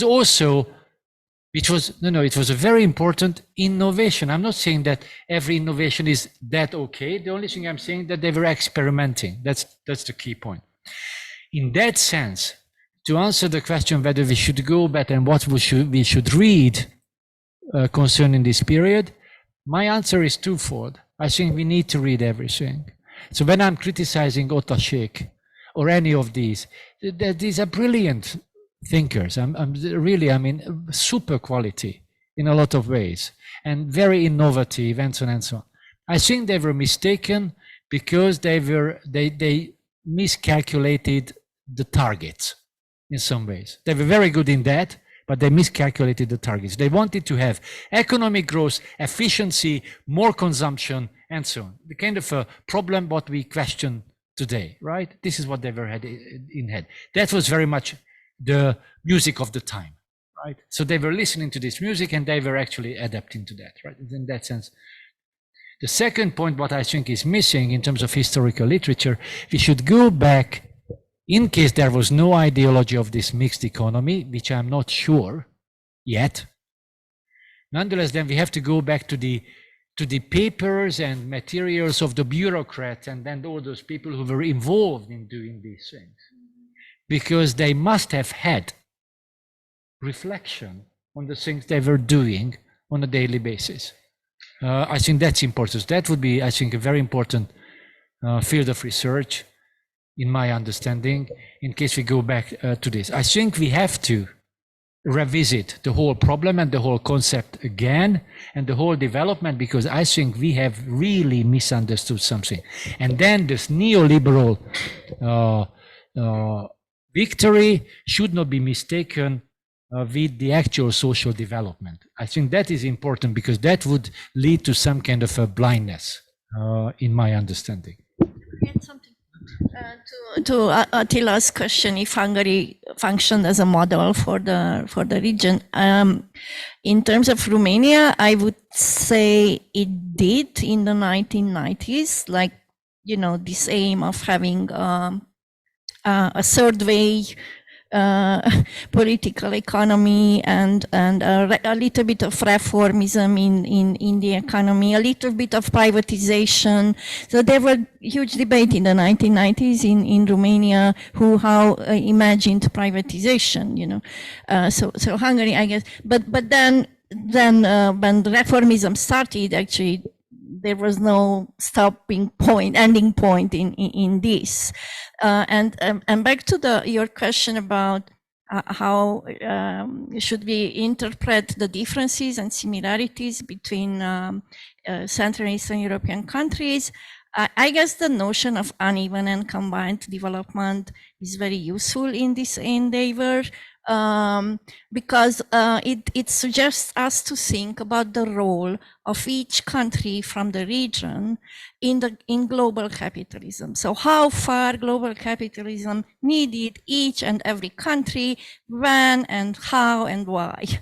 And I guess the maintenance of unevenness and the reproduction of unevenness is actually a way in which neoliberal global capitalism could survive so long in our countries. And also in Romania, I would say there were no neoliberal ideas. It was simply anti-communism, which was the main engine for the transformation. So in different decades, but still even now, after 32 years of capitalist transformation, it is anti-communism which political elites consider that still function to justify all the continuous neoliberalizing measures, like cuts in social public investments and so on and so on, so forth. And and which is also based on the specifics of the Romanian state socialism, I guess. So the remembrance of state terror, Ceausescu's dictatorship, and also the austerity of the 1980s, which was the price paid for getting rid of debt.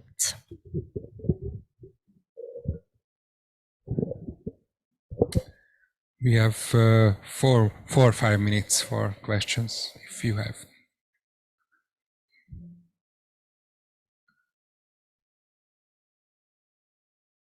Margit.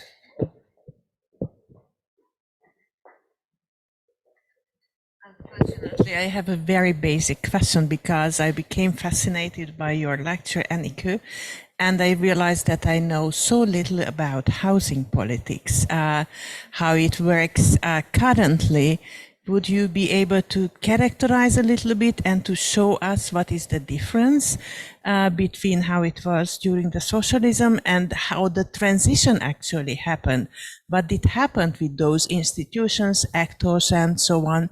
So just very, very briefly, because we would understand more what was important and what is the lesson from the past, which could be important for the current situation. And I think in this regard, it would be nice to know something more about the way how housing politics policies are related to other fields of planning in the current situation.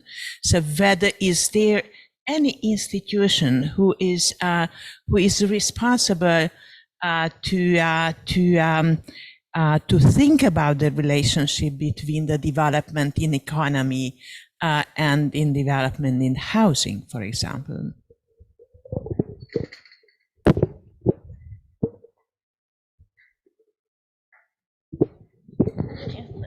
Thank you, Margit. Well, still, I don't want to take too much time. It would be a great opportunity, but yeah. So the privatization process was the transformation in the housing domain. And yeah, on the one hand, the right to buy policies, which the Biden governments sustained that it was not a privatization per se, but it was a social protection measure offered for the population. And in a way, after so many years, we figured out that maybe that was right, because nowadays we have huge percentage of private homeowners, but very many of them are poor. So if they wouldn't have these assets, then poverty would be even more dramatic in Romania, I guess.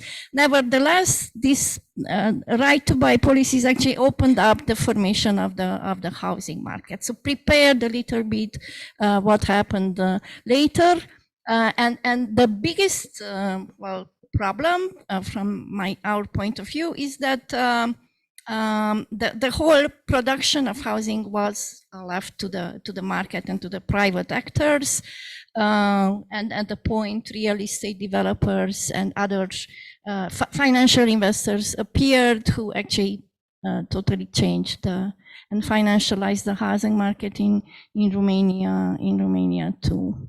And obviously this is also linked to the changing of planning policies, the total decentralization, this celebration of localism, which comes from the European Commission in a way, local autonomy and stuff like that. Because now all the production of public housing is left on the shoulders of local authorities. And those who don't have money don't have money. It's simple to say that they don't have money to invest, but those who have money, like Cluj, Bucharest, or other big cities, which went through an economic growth, actually don't interfere into the housing market. That's my interpretation, and yeah. Thank you. Just.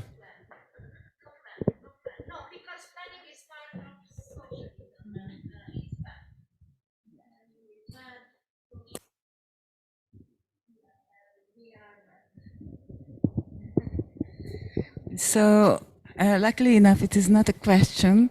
It's just a remark, because we are here, and I don't know anyone lived here some 20 or 30 years ago, probably not. And this is a very particular place, because this was one of the first projects in Budapest about gentrification. And that gentrification was carried out by a liberal, so-called liberal local government. If someone remembers Tugegeshi, who was the mayor here at that time, and that housing policy was based on that principle that the local authority has no money to invest. Therefore, those houses which were in very, very bad state, those were demolished, and those places were sold for investors.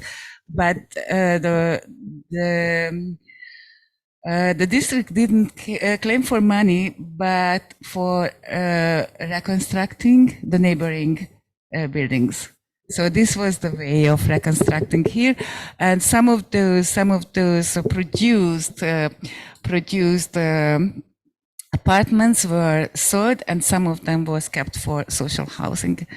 And I think it is a very interesting example of mixed economies. That was a so-called liberal. I don't think it was a real liberal movement, but I think it is good to remember and look around, and I think it's rather looks well at the moment. So just for the closing, just a little bit remark. Thank you. It was a really nice conclusion to the spirit of the space.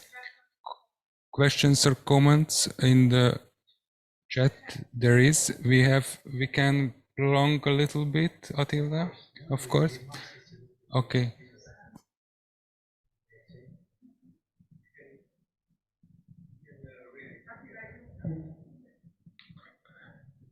Shall I read or yeah? You are correct about the need to examine mixed systems and ask why economists were ignoring these. I talk about this rejection of mixed systems in my book and give a reason. However, their models weren't just plan versus market, many different systems, but all with one kind of ownership, different kinds of ownership and different kinds of management, etc. Why it's a Trojan house of hierarchism, it's actually hierarchism. Attila Melegh, yes, follow in this mixed economy direction. I am on the train and can't see this verbally. From Joanna, maybe absolutely just a conclusion. And thank you very much. If we don't have any questions, thank you very much for all of our presenters. Let's applaud them again. And I give back the micro to Attila too. We need to close down in various ways. First of all, we have to thank Joanna for listening, even on the train. It's very special. She was doing this during Thanksgiving, right? So no, we have to read it, right? I have to read it, and then I have to think it over. The point is the following, that the whole story is not ending here, right? The whole story is not ending, luckily. Very soon we are going to have a new special edition coming out with the papers, what you could listen to. Hopefully many of them, I can't say that all of them, we have also limited time. We also started thinking about, in various ways, maintaining this as a kind of a network as well, as a kind of a subject-oriented kind of a network, so that we keep informed each other in some ways. It's not so difficult, so I can make a platform for this, where we can actually exchange ideas why we are not actually sitting here. We also thought about submitting some research projects. This came out with Raquel. We're talking about this in one of the breaks, and I think we have to consider anybody should come with ideas concerning this. At the same time, this is a time it's Thanksgiving, right? In the real sense. First of all, we have to applaud all the amazing work the interpreters have been doing. So please applaud them. They were. Thank you, Gyöngyvér, thank you, Gabriella. Köszönjük, Gabriella, és köszönjük, Gyöngyvér.